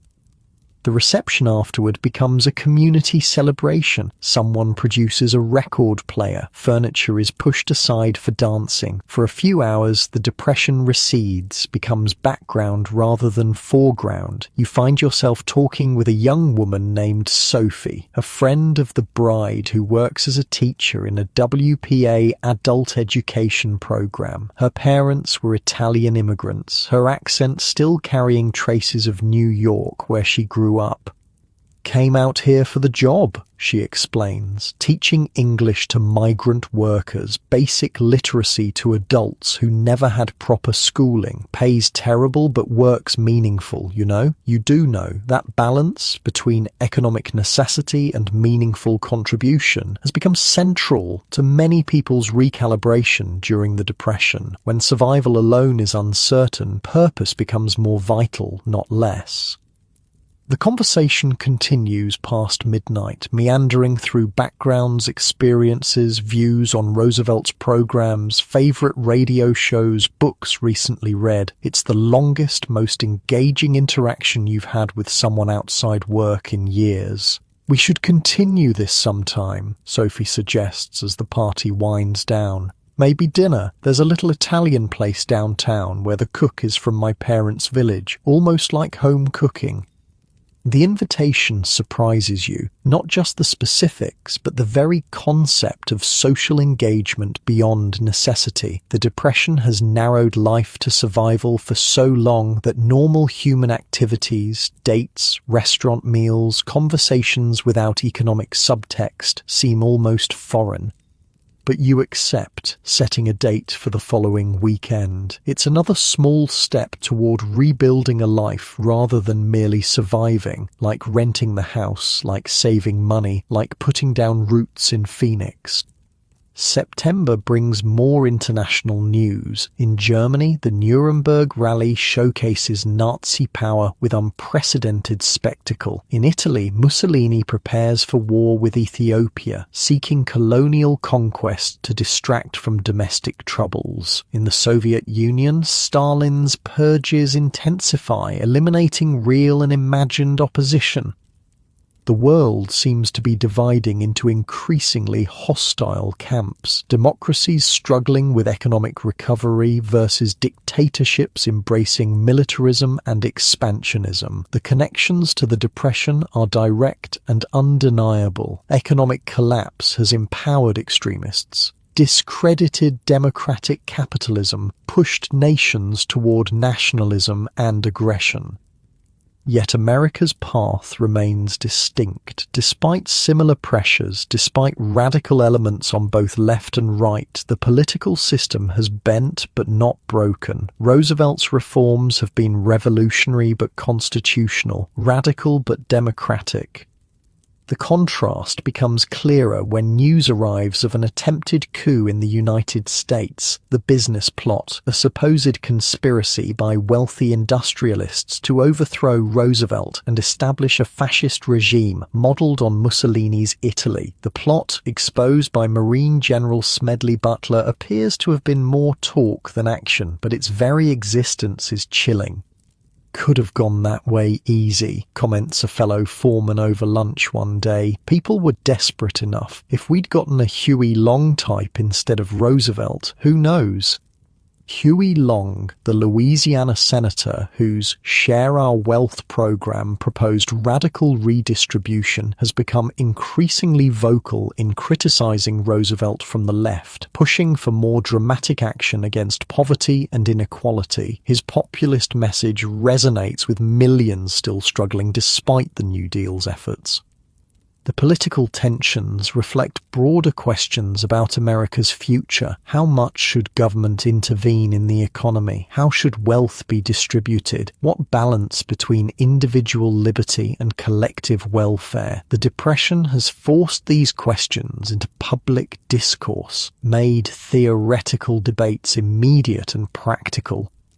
As 1934 progresses toward winter, the recovery continues its slow, uneven pace. The worst seems over, but normalcy remains distant. Unemployment has dropped but remains above 20%. Some industries approach pre-crash production levels, while others languish. Some regions experience growth while others stagnate.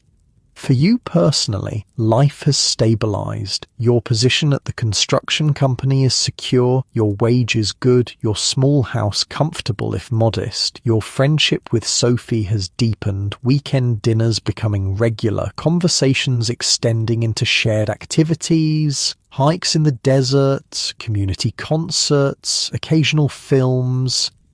It's not the life you imagined before the crash, not New York, not rapid advancement in business, not material abundance, but it has elements absent from those early ambitions: purpose, community, resilience tested and proven.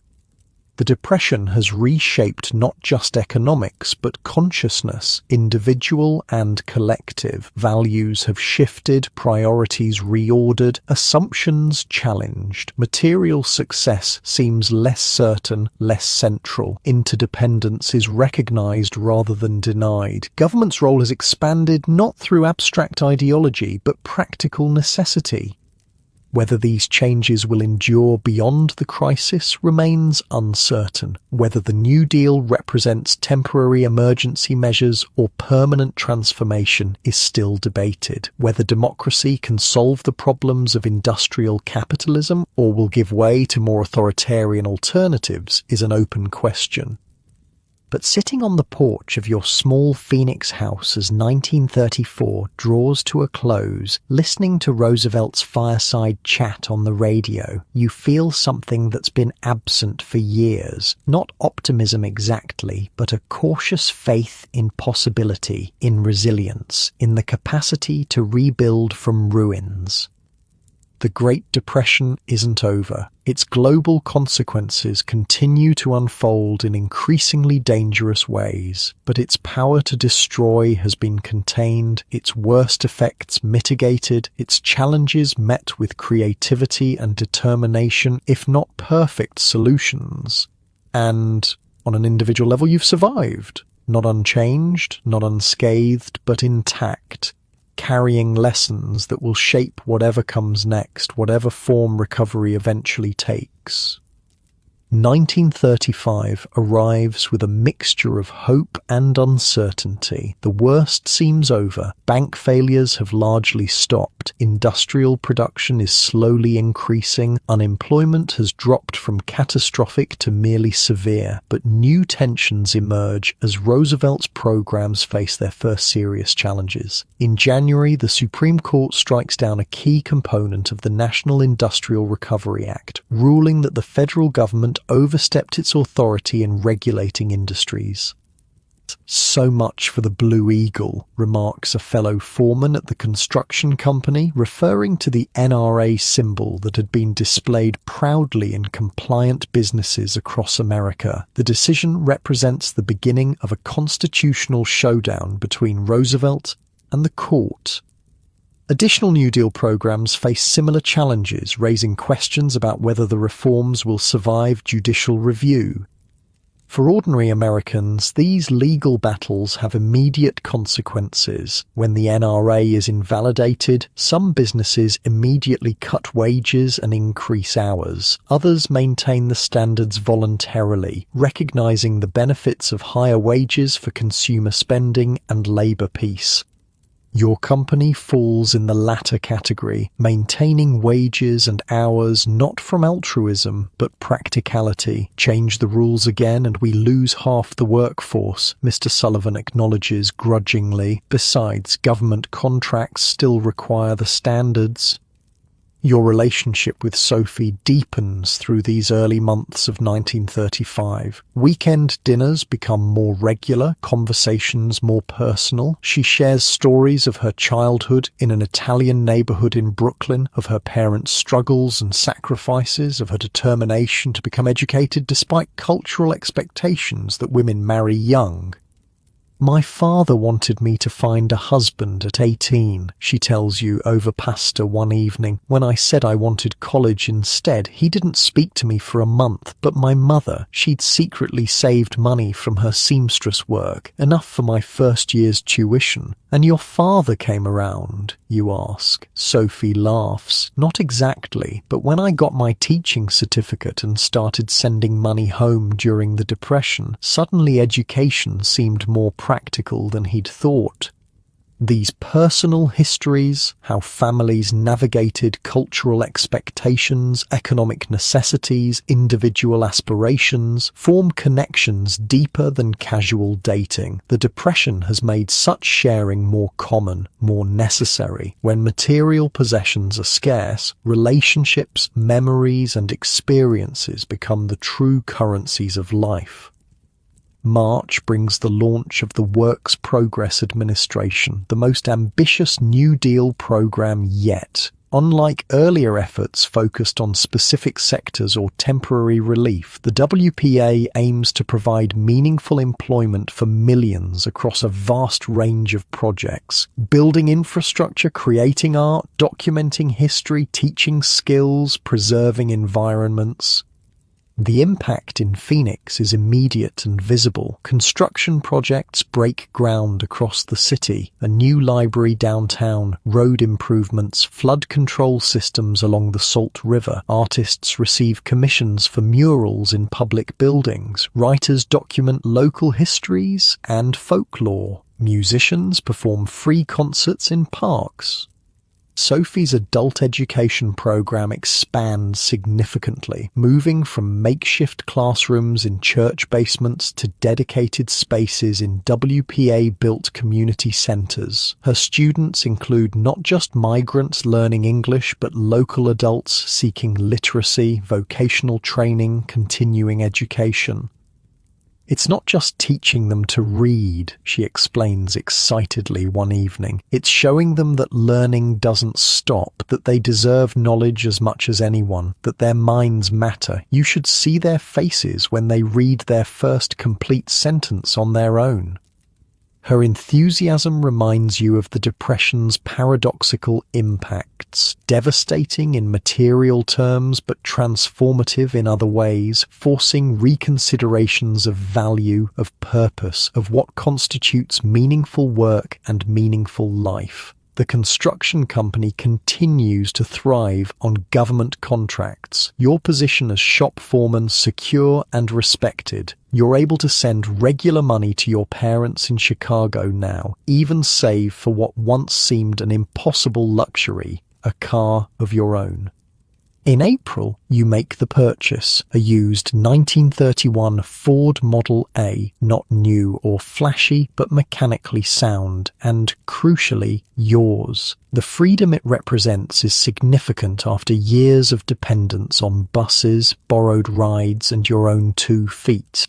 Your first real drive is taking Sophie to Tempe for a picnic along the Salt River. The day is perfect, warm but not hot, the desert in spring bloom with unexpected colour. You spread a blanket under a cottonwood tree, share simple food, cheese, bread, fruit, a bottle of wine that represents a genuine splurge. "I never thought I'd have this again," Sophie says, gazing at the flowing water, the mountains in the distance. "The river?" you ask, confused. "No." She smiles.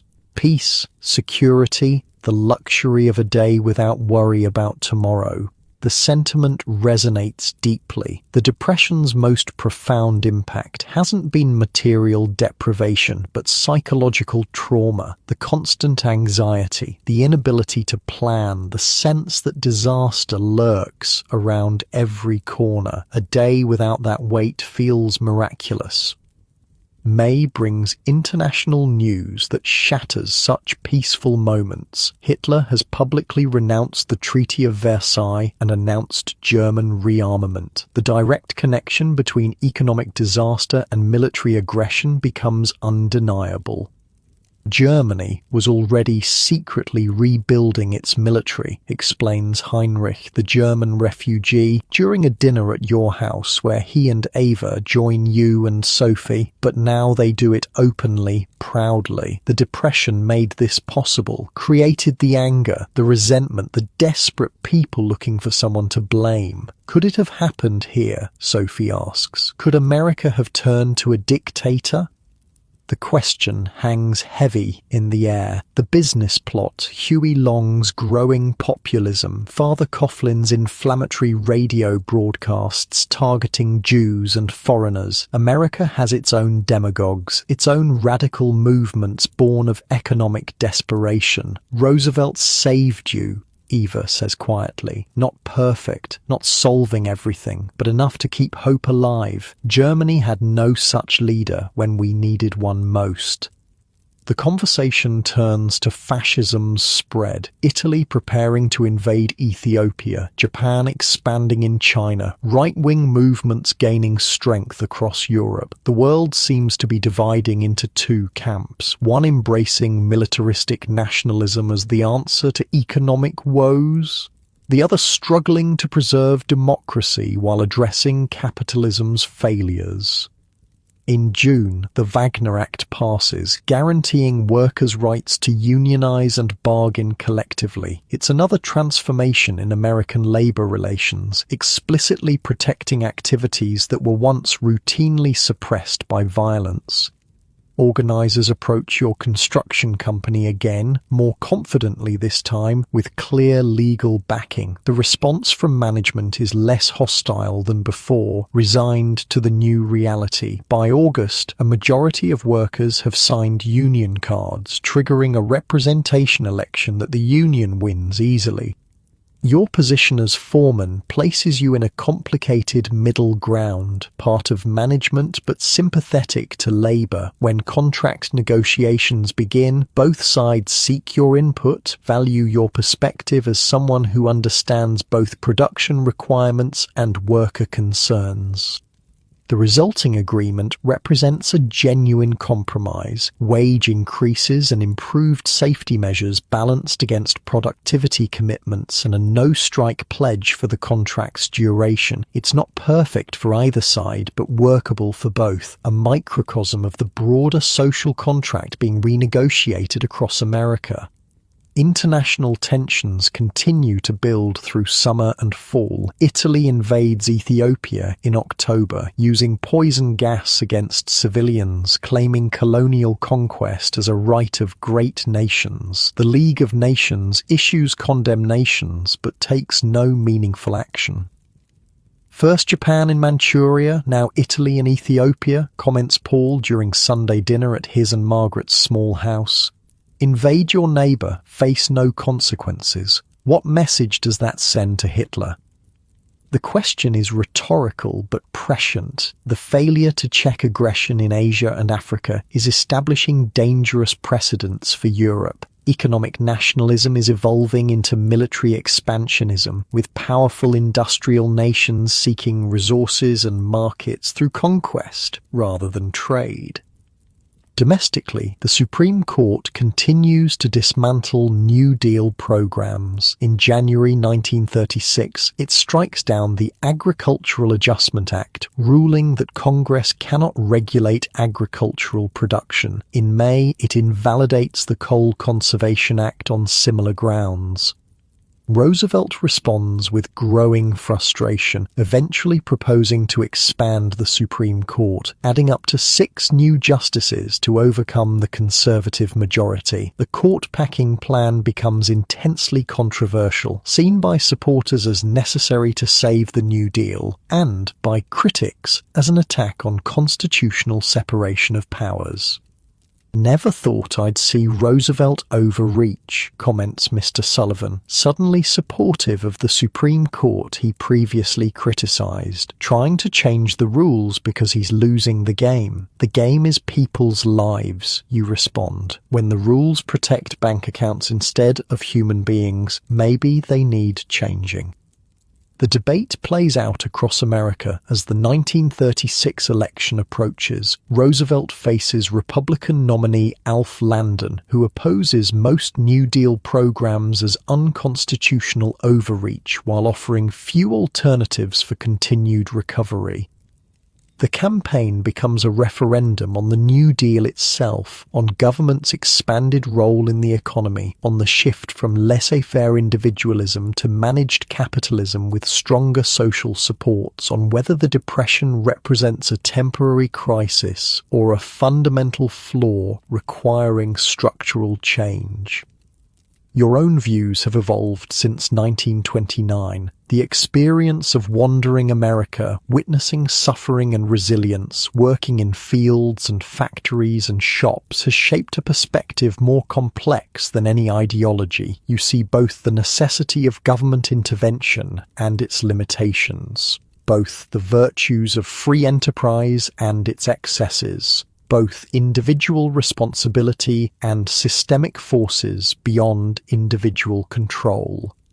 These nuances aren't reflected in campaign rhetoric, which tends towards simplification and demonization. Roosevelt portrays his opponents as heartless defenders of privilege. Republicans portray the New Deal as the road to socialism. The middle ground, pragmatic problem-solving, evidence-based policy, balanced approaches, gets lost in partisan warfare. Despite these polarized narratives, your conversations with Sophie, with co-workers, with neighbors reveal more sophisticated understanding among ordinary Americans. People recognize that complex problems rarely have simple solutions, that trade-offs are inevitable, that dogmatic positions serve political purposes rather than practical needs. In November, the election delivers a decisive verdict. Roosevelt wins in a historic landslide, carrying 46 of 48 states, Democrats expanding their majorities in both houses of Congress. It's an unambiguous endorsement of the New Deal approach, a rejection of pre-crash laissez-faire economics. The day after the election, you propose to Sophie, not with an expensive ring, such luxuries remain beyond reach, but with a simple question during a walk along the Salt River.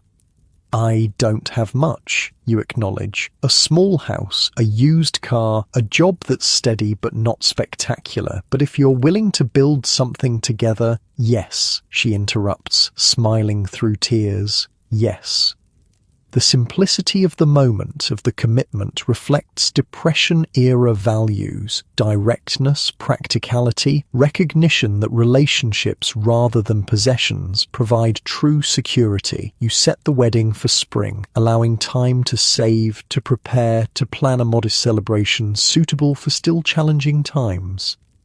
The final months of 1936 bring implementation of one of the New Deal's most significant innovations, Social Security. The program begins collecting payroll taxes, though benefit payments won't start for several years. It represents perhaps the most fundamental shift in government's role, establishing permanent, universal protection against risks once considered purely individual responsibilities.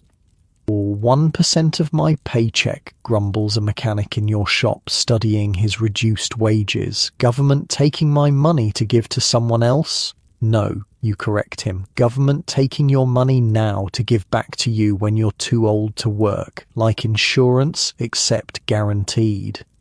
The concept remains controversial, seen as essential protection by some, as intrusive collectivism by others. But the program's basic premise, that industrial society requires mechanisms to manage risks beyond individual control, gradually gains acceptance across political divides. The year ends with America in significantly better condition than when Roosevelt first took office. Unemployment has dropped below 15%, industrial production has returned to near pre-crash levels in many sectors, banking operates under new regulations that have restored basic stability. Social supports prevent the most extreme forms of suffering that characterized the early Depression. Yet complete recovery remains elusive. Millions still lack work. Dust storms continue to devastate the plains. International trade remains far below pre-depression levels. And beyond American borders, the global consequences of economic collapse continue to develop in increasingly dangerous directions. Spain is the next battleground, predicts Heinrich during a New Year's Eve gathering at your house. The Spanish Civil War has broken out between Republican forces and fascist rebels under Francisco Franco, becoming a proxy conflict between democratic and authoritarian visions. Germany and Italy send men and weapons to Franco. Heinrich continues, his accent still present, but his English much improved. They test their armies, their tactics, prepare for bigger wars. The connections between economic disaster and military conflict grow clearer each month. The Depression destabilized the international order, empowered extremists, pushed nations toward nationalism and autarky, created conditions where conquest seems a viable alternative to cooperation and trade. Yet America's path remains distinct, troubled, imperfect, but still democratic, still attempting to solve problems through reform rather than revolution or reaction. The contrast with developments in Europe and Asia becomes starker, the divergence more significant. As 1937 begins, your wedding plans accelerate. Sophie's parents will travel from New York, their first visit west, a journey made possible by Roosevelt's railroad regulations that have made passenger service affordable again. Your parents will come from Chicago, your first reunion since that brief visit in 1933. The ceremony will be at a small church where Sophie sometimes volunteers, teaching English to recent immigrants. The reception afterward at the community center built by the WPA where she teaches her adult education classes. No extravagant dress, no lavish meal, no expensive gifts, but authentic celebration, genuine community, true commitment.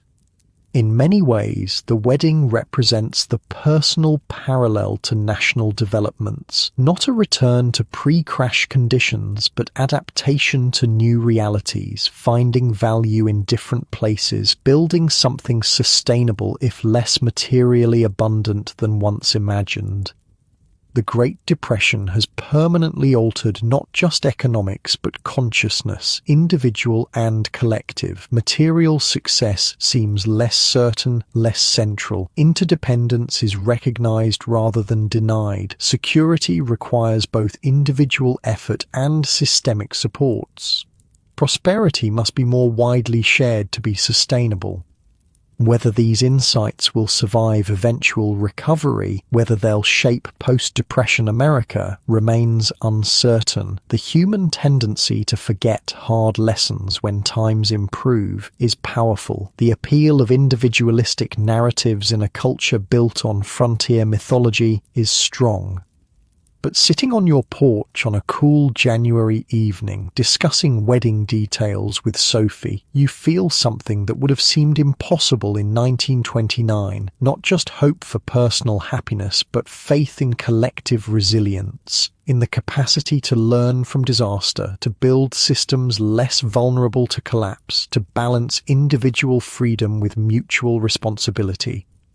The Depression isn't over. Its global consequences continue to unfold in increasingly dangerous ways, but its power to destroy has been contained, its worst effects mitigated, its challenges met with creativity and determination, if not perfect solutions. And on a personal level, you've not just survived but found meaning that transcends economic conditions, in community, in purpose, in connection. Whatever comes next, full recovery or new challenges, these foundations will remain, shaped by hardship but not defined by it. Spring 1937 arrives with wildflowers blooming across the desert and your wedding just weeks away. The modest house you've been renting now hums with activity as preparations accelerate. Sophie spends weekends sewing her own dress with help from the landlady of your old boarding house. You've built a small table for your home, working evenings in the construction company's woodshop with permission from Mr. Sullivan. "Never thought I'd see the day," Paul jokes while helping you sand the tabletop. "Remember that camp in Central Park? If someone had told you then that in 7 years you'd be getting married in Arizona, would have thought they were crazy," you finish, "or that I was hallucinating from hunger." These reflections on the journey from 1929 to 1937 become more frequent as the wedding approaches, not just your personal journey, but the nation's, the world's, the distance travelled from economic collapse to partial recovery, the lessons learned, the adaptations made, the values shifted. Your parents arrived from Chicago 5 days before the wedding, your father looking older but healthier than during your brief visit in 1933, your mother beaming with joy despite the long journey. They bring news of family and neighborhood, cousins who found work through WPA projects, neighbors who've kept their homes thanks to federal mortgage protections, churches and community groups that have adapted to new realities. Your cousin Frank's working on the lakefront, your father reports. Parks Department through the WPA, planting trees, building paths, says it's the first steady work he's had since 30. And Mrs. Petrovich reopened the bakery, your mother adds. Small, just her working alone at first, but now she's got 2 helpers, named it after her husband. She doesn't need to explain. The same Mr. Petrovich who took his own life in 1931 when the bank foreclosed. These stories of resilience, of rebuilding from disaster, form a tapestry of national recovery, incomplete, uneven, but real. Not a return to pre-crash conditions, but adaptation to new realities, finding value in different places, building something sustainable if less materially abundant than once imagined. Sophie's parents arrived 2 days later, her father Antonio stern and traditional, her mother Maria warm and emotional. They've never been west of the Hudson, their entire lives contained within New York's Italian neighborhoods. The journey represents both physical and psychological distance traveled. "So this is the desert," Antonio says, looking around skeptically as you drive them from the train station. "No trees, no water. People really live here?" "It grows on you," you assure him, "like New York must have grown on you when you first arrived from Italy." He nods grudgingly, seeing the parallel. New York was also strange at first, but had other Italians, familiar things. Here everything is different. "Not everything," Sophie counters from the back seat, where she sits with her mother. "People still need community, still help each other, still build lives together." These connections across differences, geographical, cultural, experiential, represent another depression lesson. Common humanity revealed through common suffering. Distinctions of region, ethnicity, religion becoming less significant than shared challenges, shared resilience. The wedding day dawns clear and mild, perfect Arizona spring weather. The ceremony is simple but meaningful, held in a small church filled with friends from the boarding house, colleagues from work, students from Sophie's classes, neighbors who've become extended family. You exchange vows written together, reflecting journeys that brought you to this moment. Not just personal journeys, but historical ones. Sophie's parents coming from Italy to build new lives, your own migration across Depression-era America, the shared experience of economic collapse and tentative rebuilding. To find each other in a broken world, Sophie says, her voice steady despite tears, and choose to build something together. This is the greatest act of hope.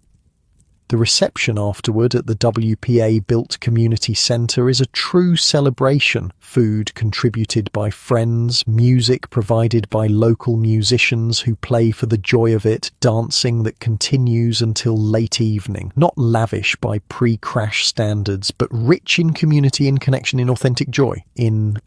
Your father, normally reserved, pulls you aside during a quiet moment. Proud of you, son. Not just this, he gestures towards Sophie, dancing with her mother, but everything, the way you've handled these years, many would have broken. Came close, you admit. More than once.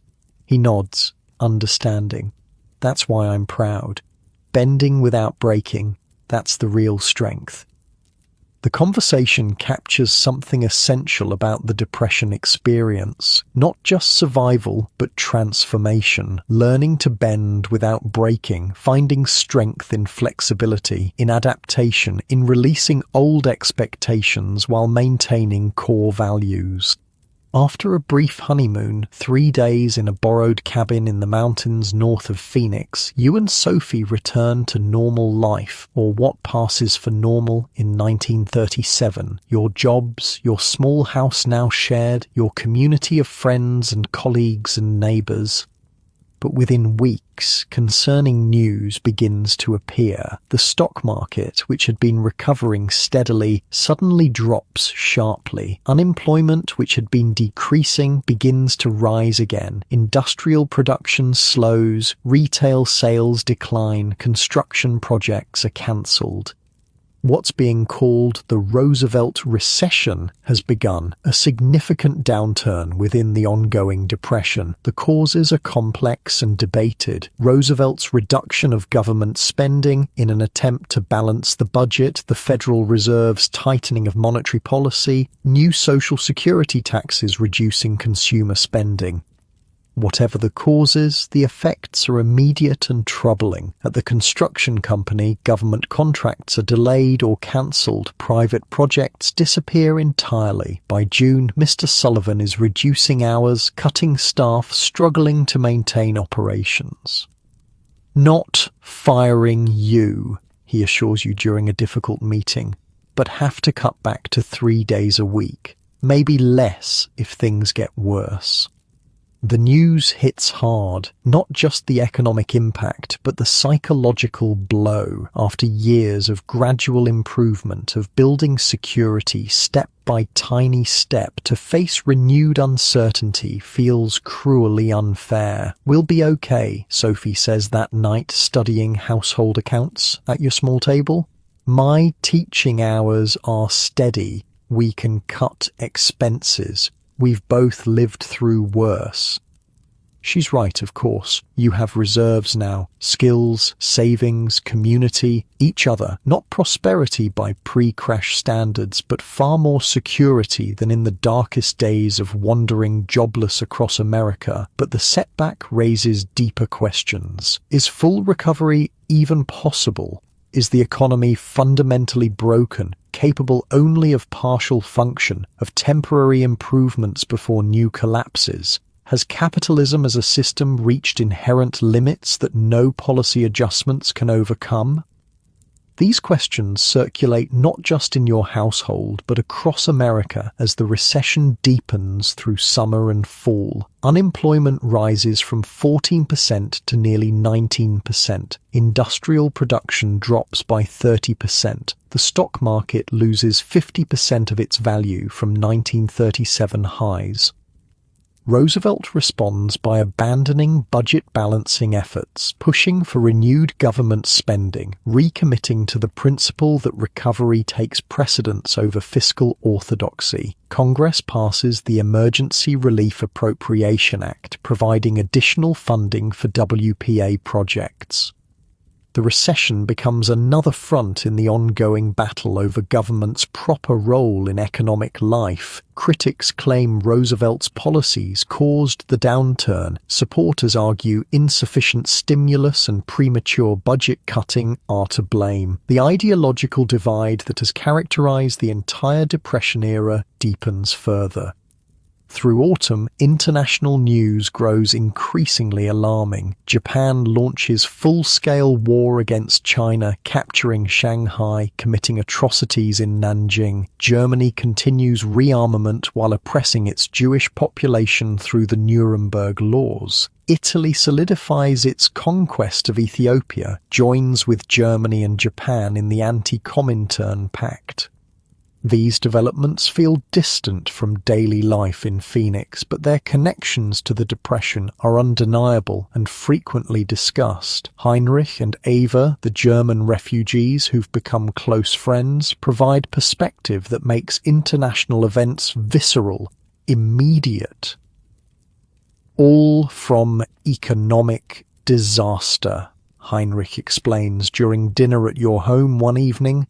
Hitler promised jobs, food, national pride, delivered just enough to keep support, even as he took all freedoms, all decency.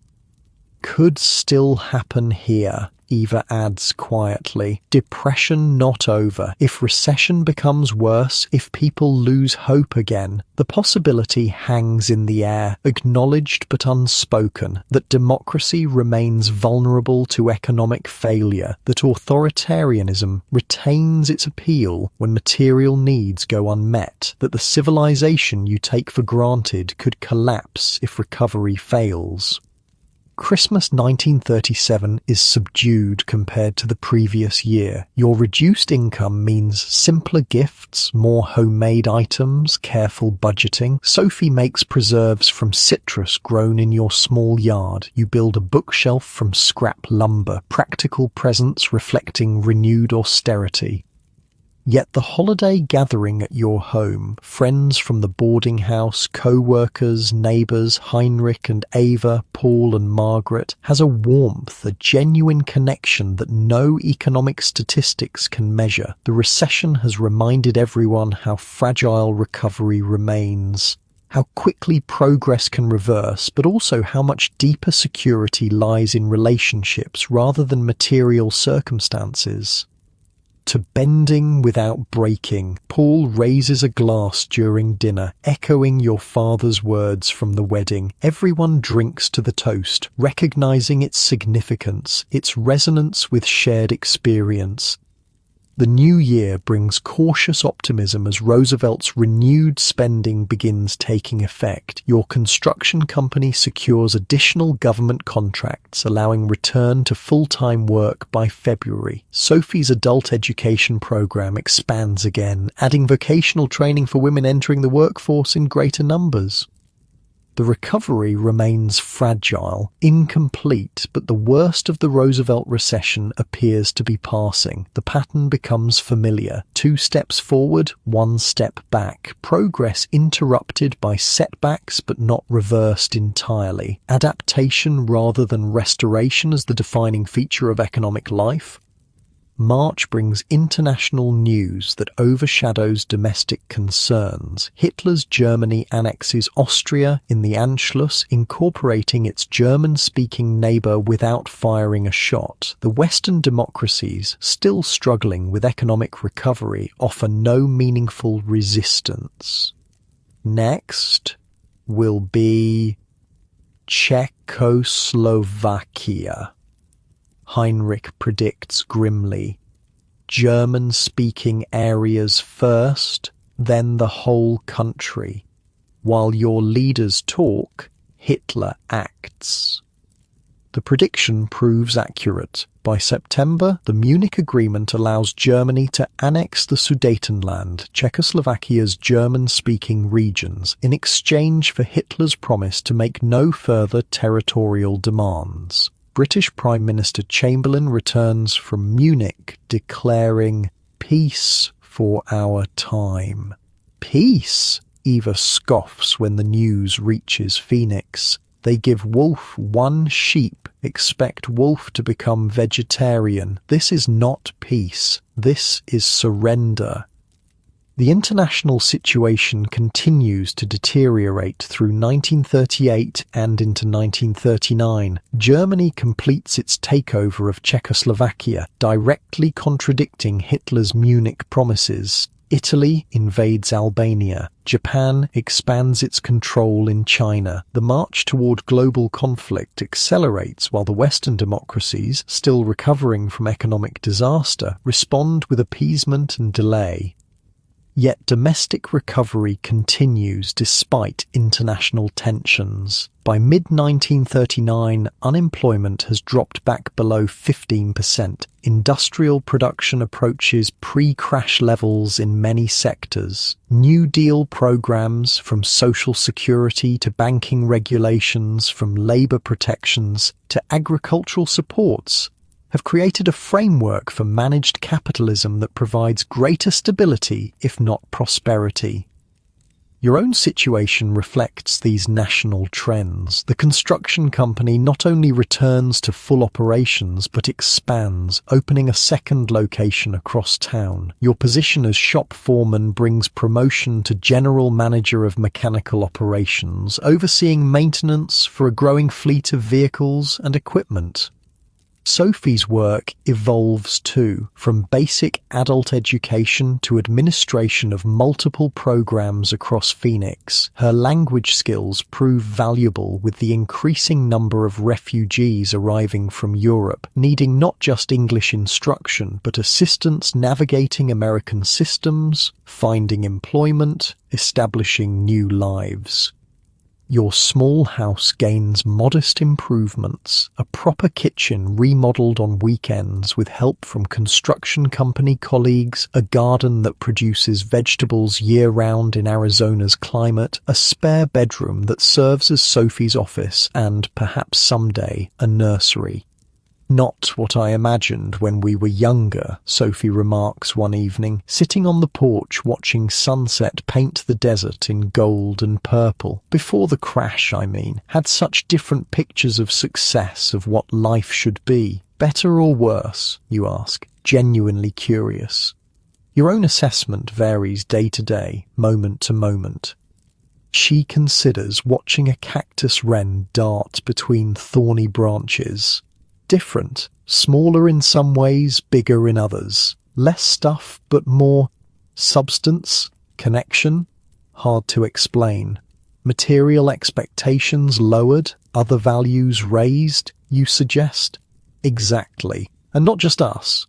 Whole country, maybe world. Depression burned away some illusions. Painful, but clarifying. The conversation captures something essential about the Depression decade, not just economic disaster, but consciousness transformation, material success less certain, less central, interdependence recognized rather than denied, security understood as requiring both individual effort and systemic supports, prosperity seen as needing to be widely shared to be sustainable. Whether these insights will survive eventual recovery, whether they'll shape post-Depression America permanently or temporarily, remains uncertain. The human tendency to forget hard lessons when times improve is powerful. The appeal of individualistic narratives in a culture built on frontier mythology is strong. But sitting on your porch as 1939 progresses, these philosophical questions increasingly give way to more immediate concerns. War, which has seemed a distant threat, an abstract possibility, suddenly becomes concrete reality. September 1st brings news that Germany has invaded Poland, ignoring Western warnings, beginning what will become the Second World War. Britain and France declare war on Germany 2 days later, fulfilling their guarantees to Poland, but too late to prevent its swift defeat. The news reaches Phoenix through radio bulletins, newspaper headlines, telegrams from relatives in Europe. The community centre where Sophie works becomes an informal gathering place as people seek information, perspective, mutual support in processing events that seem simultaneously distant and world-changing. "We knew it was coming," Heinrich says during one such gathering, his voice heavy. "Since 1933, every step leading here, depression creating conditions, weakening resistance, making people desperate enough to follow madmen." The direct line from economic collapse to military conflict, from the stock market crash of 1929 to the invasion of Poland in 1939, becomes impossible to deny. The Great Depression has culminated in global war, not as an accident or coincidence, but through clear causal connections. Economic nationalism led to protectionism, led to autarky, led to expansionism, led to conquest. America remains officially neutral as 1939 draws to a close, but few believe this can last indefinitely. Roosevelt begins cautious preparations, increasing military budgets, expanding the draft, providing aid to Britain short of direct intervention. The economy responds with accelerating production, declining unemployment, increasing wages. The irony is bitterly noted that war preparations accomplish what years of peacetime policy could not fully achieve. That economic recovery comes through manufacturing the tools of destruction. That full employment arrives by preparing young men to fight and possibly die overseas. "Never figured it would end this way," Paul comments during Sunday dinner at your home in December 1939. Depression ending because of war, like curing a disease by catching something worse. The observation resonates around the table. The depression isn't over. Not yet, not completely, but its end is becoming visible on the horizon, not through natural recovery or policy intervention alone, but through the massive industrial mobilization that only global conflict seems able to generate. "Worth it?" asks Margaret, Paul's wife, now pregnant with their first child. "Recovery at such a price?" No one answers directly. The question is too complex, too loaded with values, with assumptions, with weighing of different forms of suffering. But Heinrich, who has experienced both economic disaster and fascist brutality firsthand, offers a perspective that silences further debate. "War was coming regardless," he says quietly. "Depression made it inevitable. Question now is not whether price is worth paying, but how to ensure sacrifice has meaning. That better world comes after." As 1940 begins, this becomes the central question, not just for your household, your community, your nation, but for a world poised between economic disaster and military catastrophe. How to ensure that sacrifice has meaning, that better world comes after.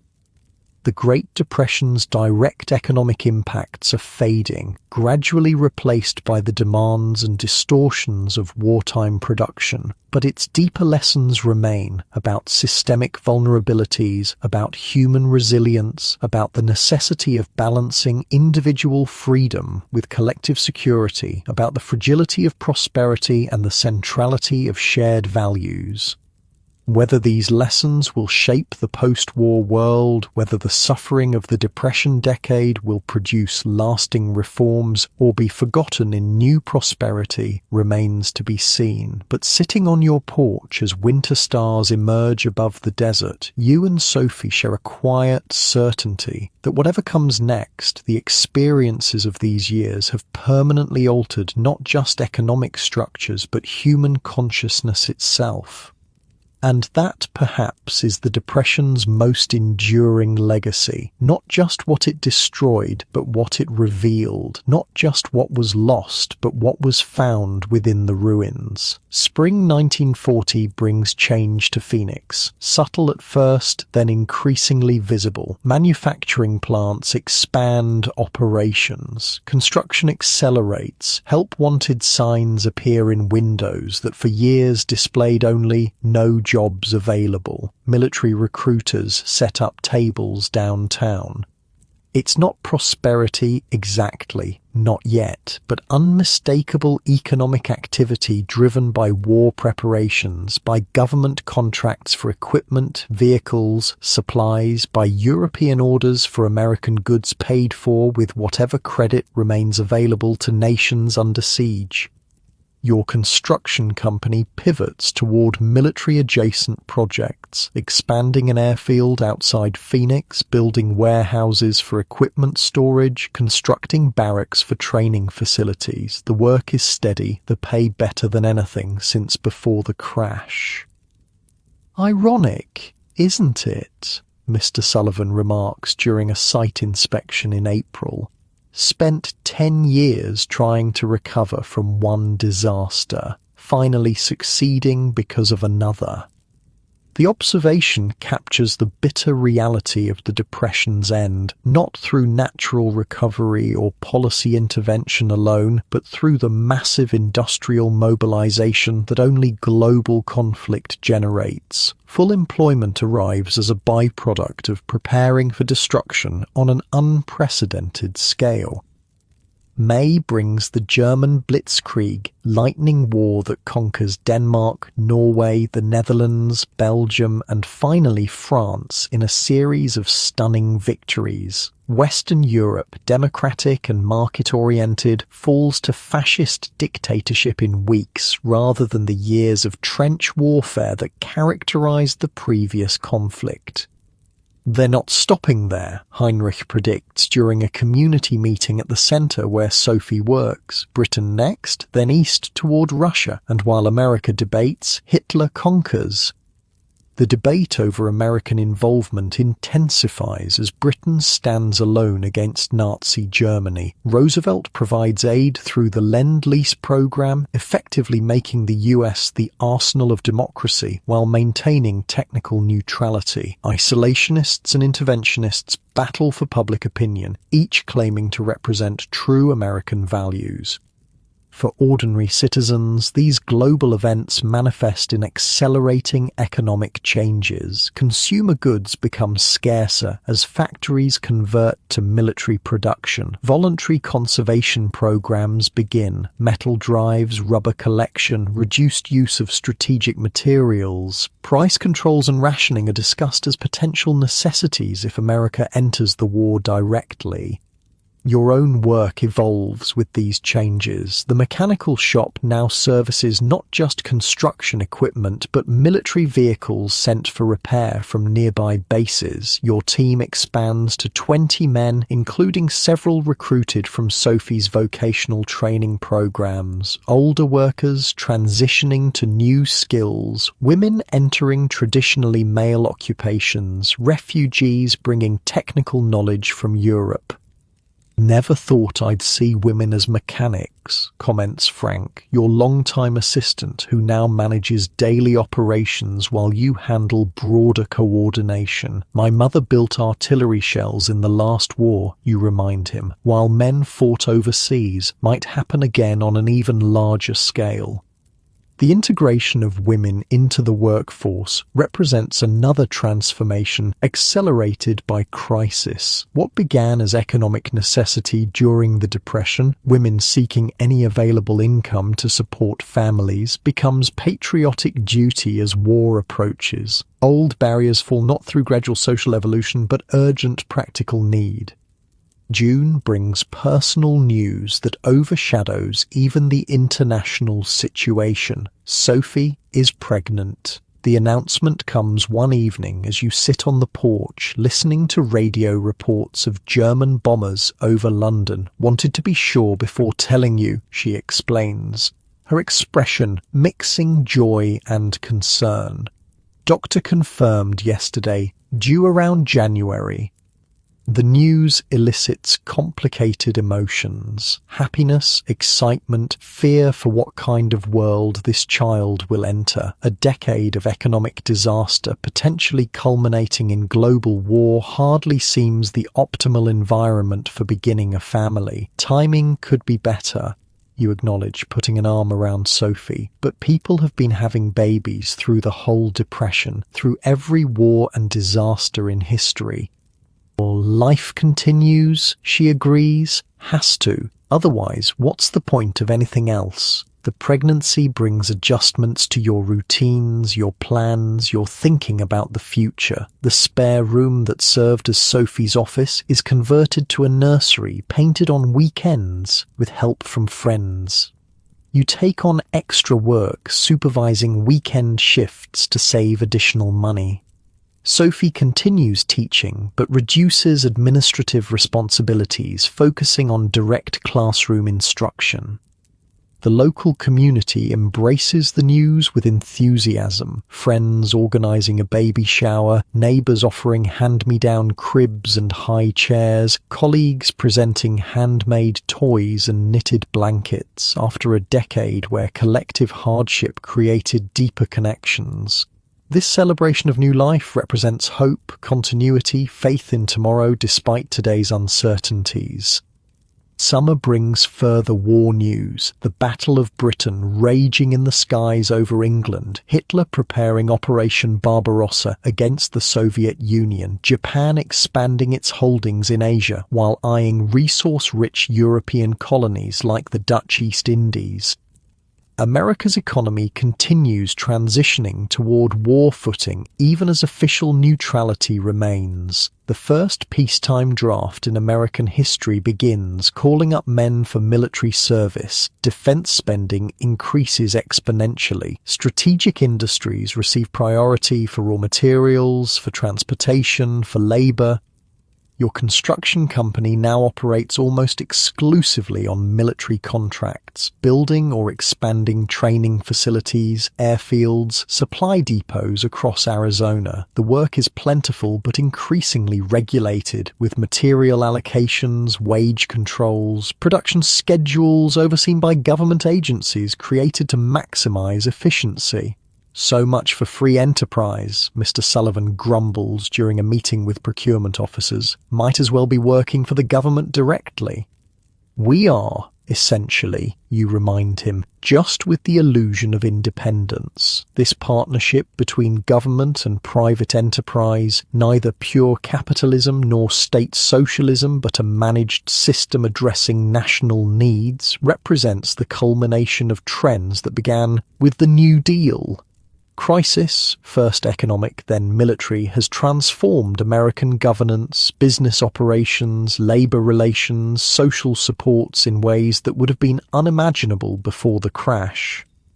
Whether these changes will endure beyond the emergencies that produced them remains an open question, debated in newspapers, radio programs, community meetings, dinner conversations. Will America return to pre-depression arrangements once prosperity returns? Or has a new economic order emerged, more regulated, more security conscious, more collectively oriented?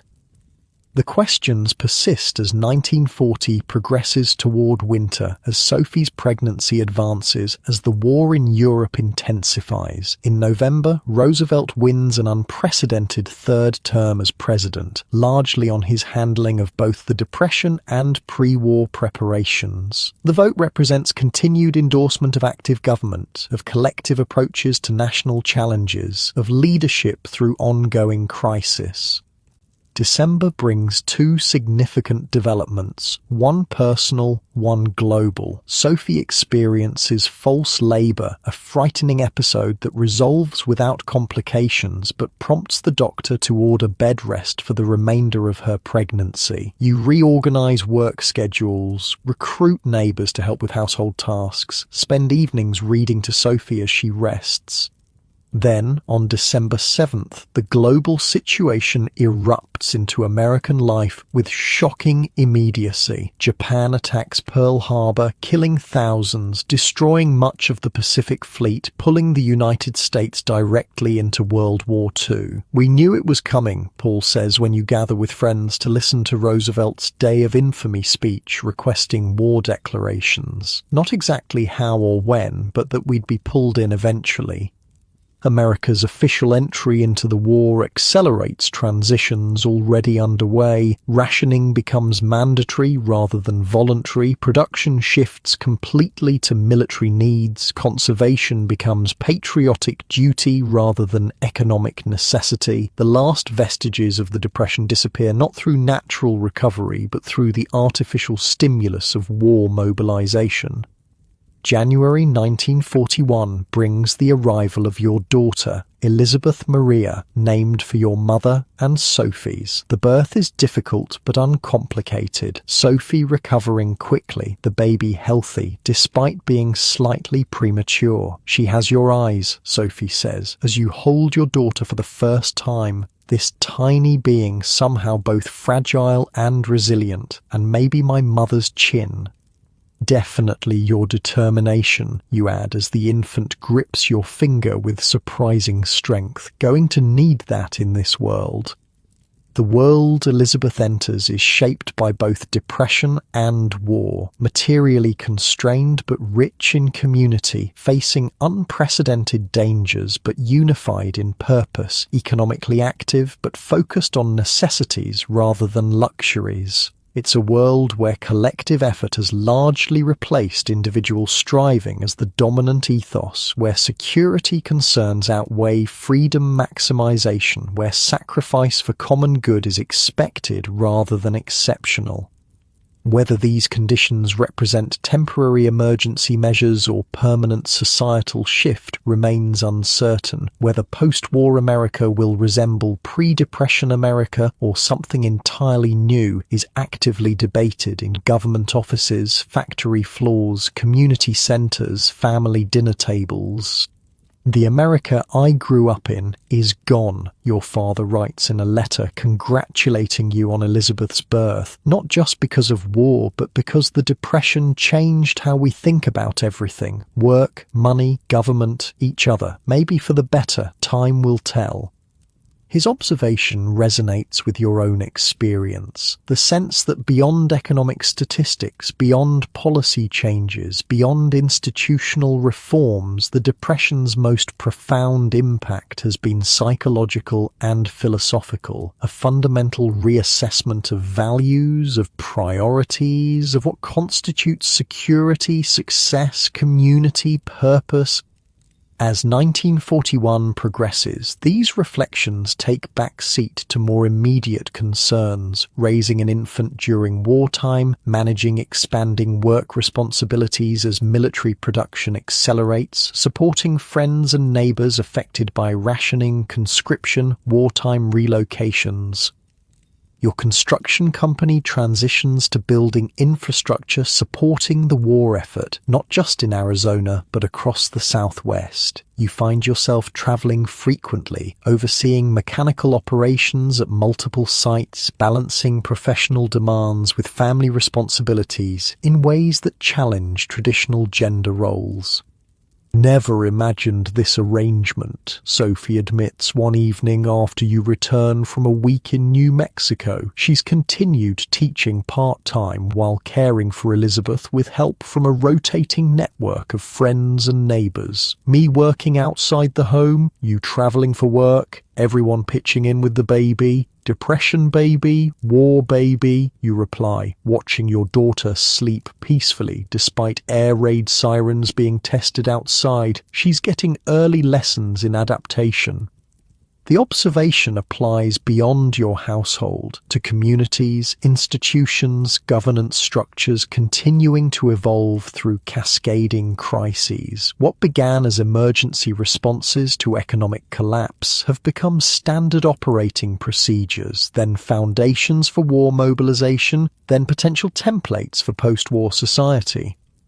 By summer 1941, unemployment has effectively disappeared from 25% at the Depression's height to under 1% as wartime production absorbs all available workers. Wages rise, working conditions improve, labour unions gain unprecedented strength as national need for uninterrupted production outweighs traditional management resistance.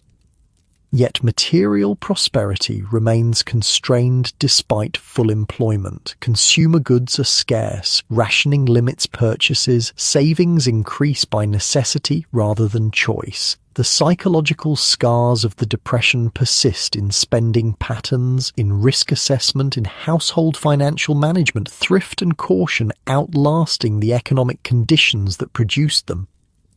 Funny thing, remarks Frank during lunch at a work site in Tucson. Finally got steady work, decent pay, but can't buy what I want anyway. Cars rationed, gas is rationed, meat's rationed, money in my pocket but nothing to spend it on. Saving for after though, responds another worker. Got 3 war bonds already. Never had savings before in my life.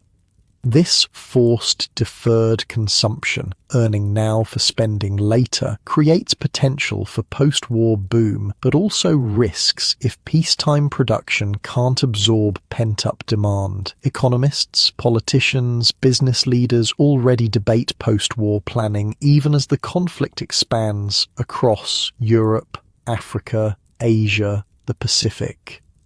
The question underlying these debates remains consistent. Will America return to pre-depression arrangements once prosperity returns, or has a new economic order emerged, more regulated, more security-conscious, more collectively oriented? Will the lessons of economic collapse be remembered when artificial stimulus of war spending eventually ends?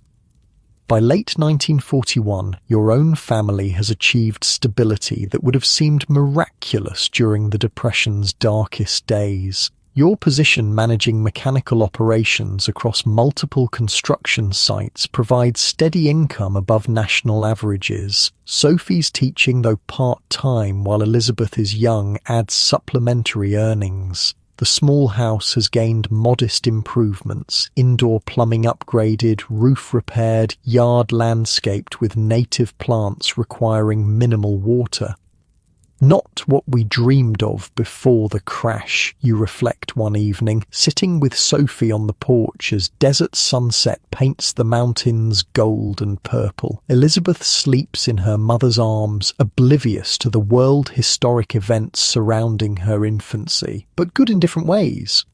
More real, Sophie suggests, built on something solid, not just money and things, but community, purpose, knowing we can survive when systems fail. The observation captures something essential about Depression experiences, not just economic hardship, but consciousness transformation, material success less certain, less central, interdependence recognized rather than denied, security understood as requiring both individual effort and systemic supports, prosperity seen as needing to be widely shared to be sustainable. Whether these insights will endure, whether they'll shape post-war America permanently or temporarily, remains uncertain as 1941 draws to a close. The human tendency to forget hard lessons when times improve is powerful. The appeal of individualistic narratives in a culture built on frontier mythology is strong. But the Depression's legacy, both institutional and psychological, has created foundations for potentially lasting change. Banking regulations that prevent speculation-driven collapse, social security providing basic protection against poverty in old age, labor laws establishing minimum standards for wages, hours, working conditions, recognition that market economies require management to prevent extreme outcomes, that individual freedom functions best within systems ensuring basic security. Beyond policy, beyond statistics, beyond institutional arrangements, the Depression decade has permanently altered how millions understand themselves, their relationships, their place in economic and social systems, not erasing American individualism, but tempering it with recognition of interdependence, not rejecting market economies, but acknowledging their limitations, not abandoning personal responsibility, but placing it within broader contexts of systemic forces beyond individual control. As night falls over Phoenix, stars emerging in desert skies of remarkable clarity, you wonder what world Elizabeth will inherit when peace eventually returns. Not the world that existed before 1929, certainly, that America, prosperous but fragile, individualistic, to the point of delusion, trusting in markets as self-correcting, disappeared into Black Thursday's abyss, into breadlines and Hoovervilles, into dust storms and bank failures. Nor the world of 1941, shaped by emergency responses to cascading crises operating under wartime constraints unified by external threats, that America, fully employed but materially limited, collectively oriented but freedom restricted, purpose-driven but danger-threatened,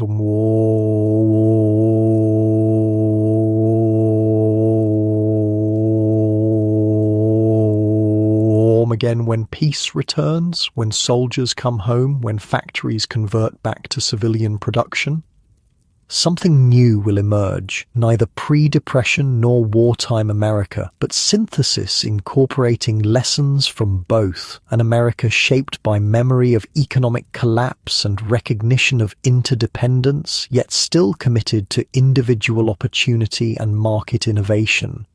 An economy managed to prevent extremes of boom and bust while preserving space for entrepreneurship and personal advancement. A society balancing security and freedom rather than treating them as zero-sum opposites. At least that's the hope cradled as gently as the sleeping child in Sophie's arms. That suffering serves purpose, that hardship teaches wisdom, that civilization learns from its catastrophes rather than simply repeating them in different forms.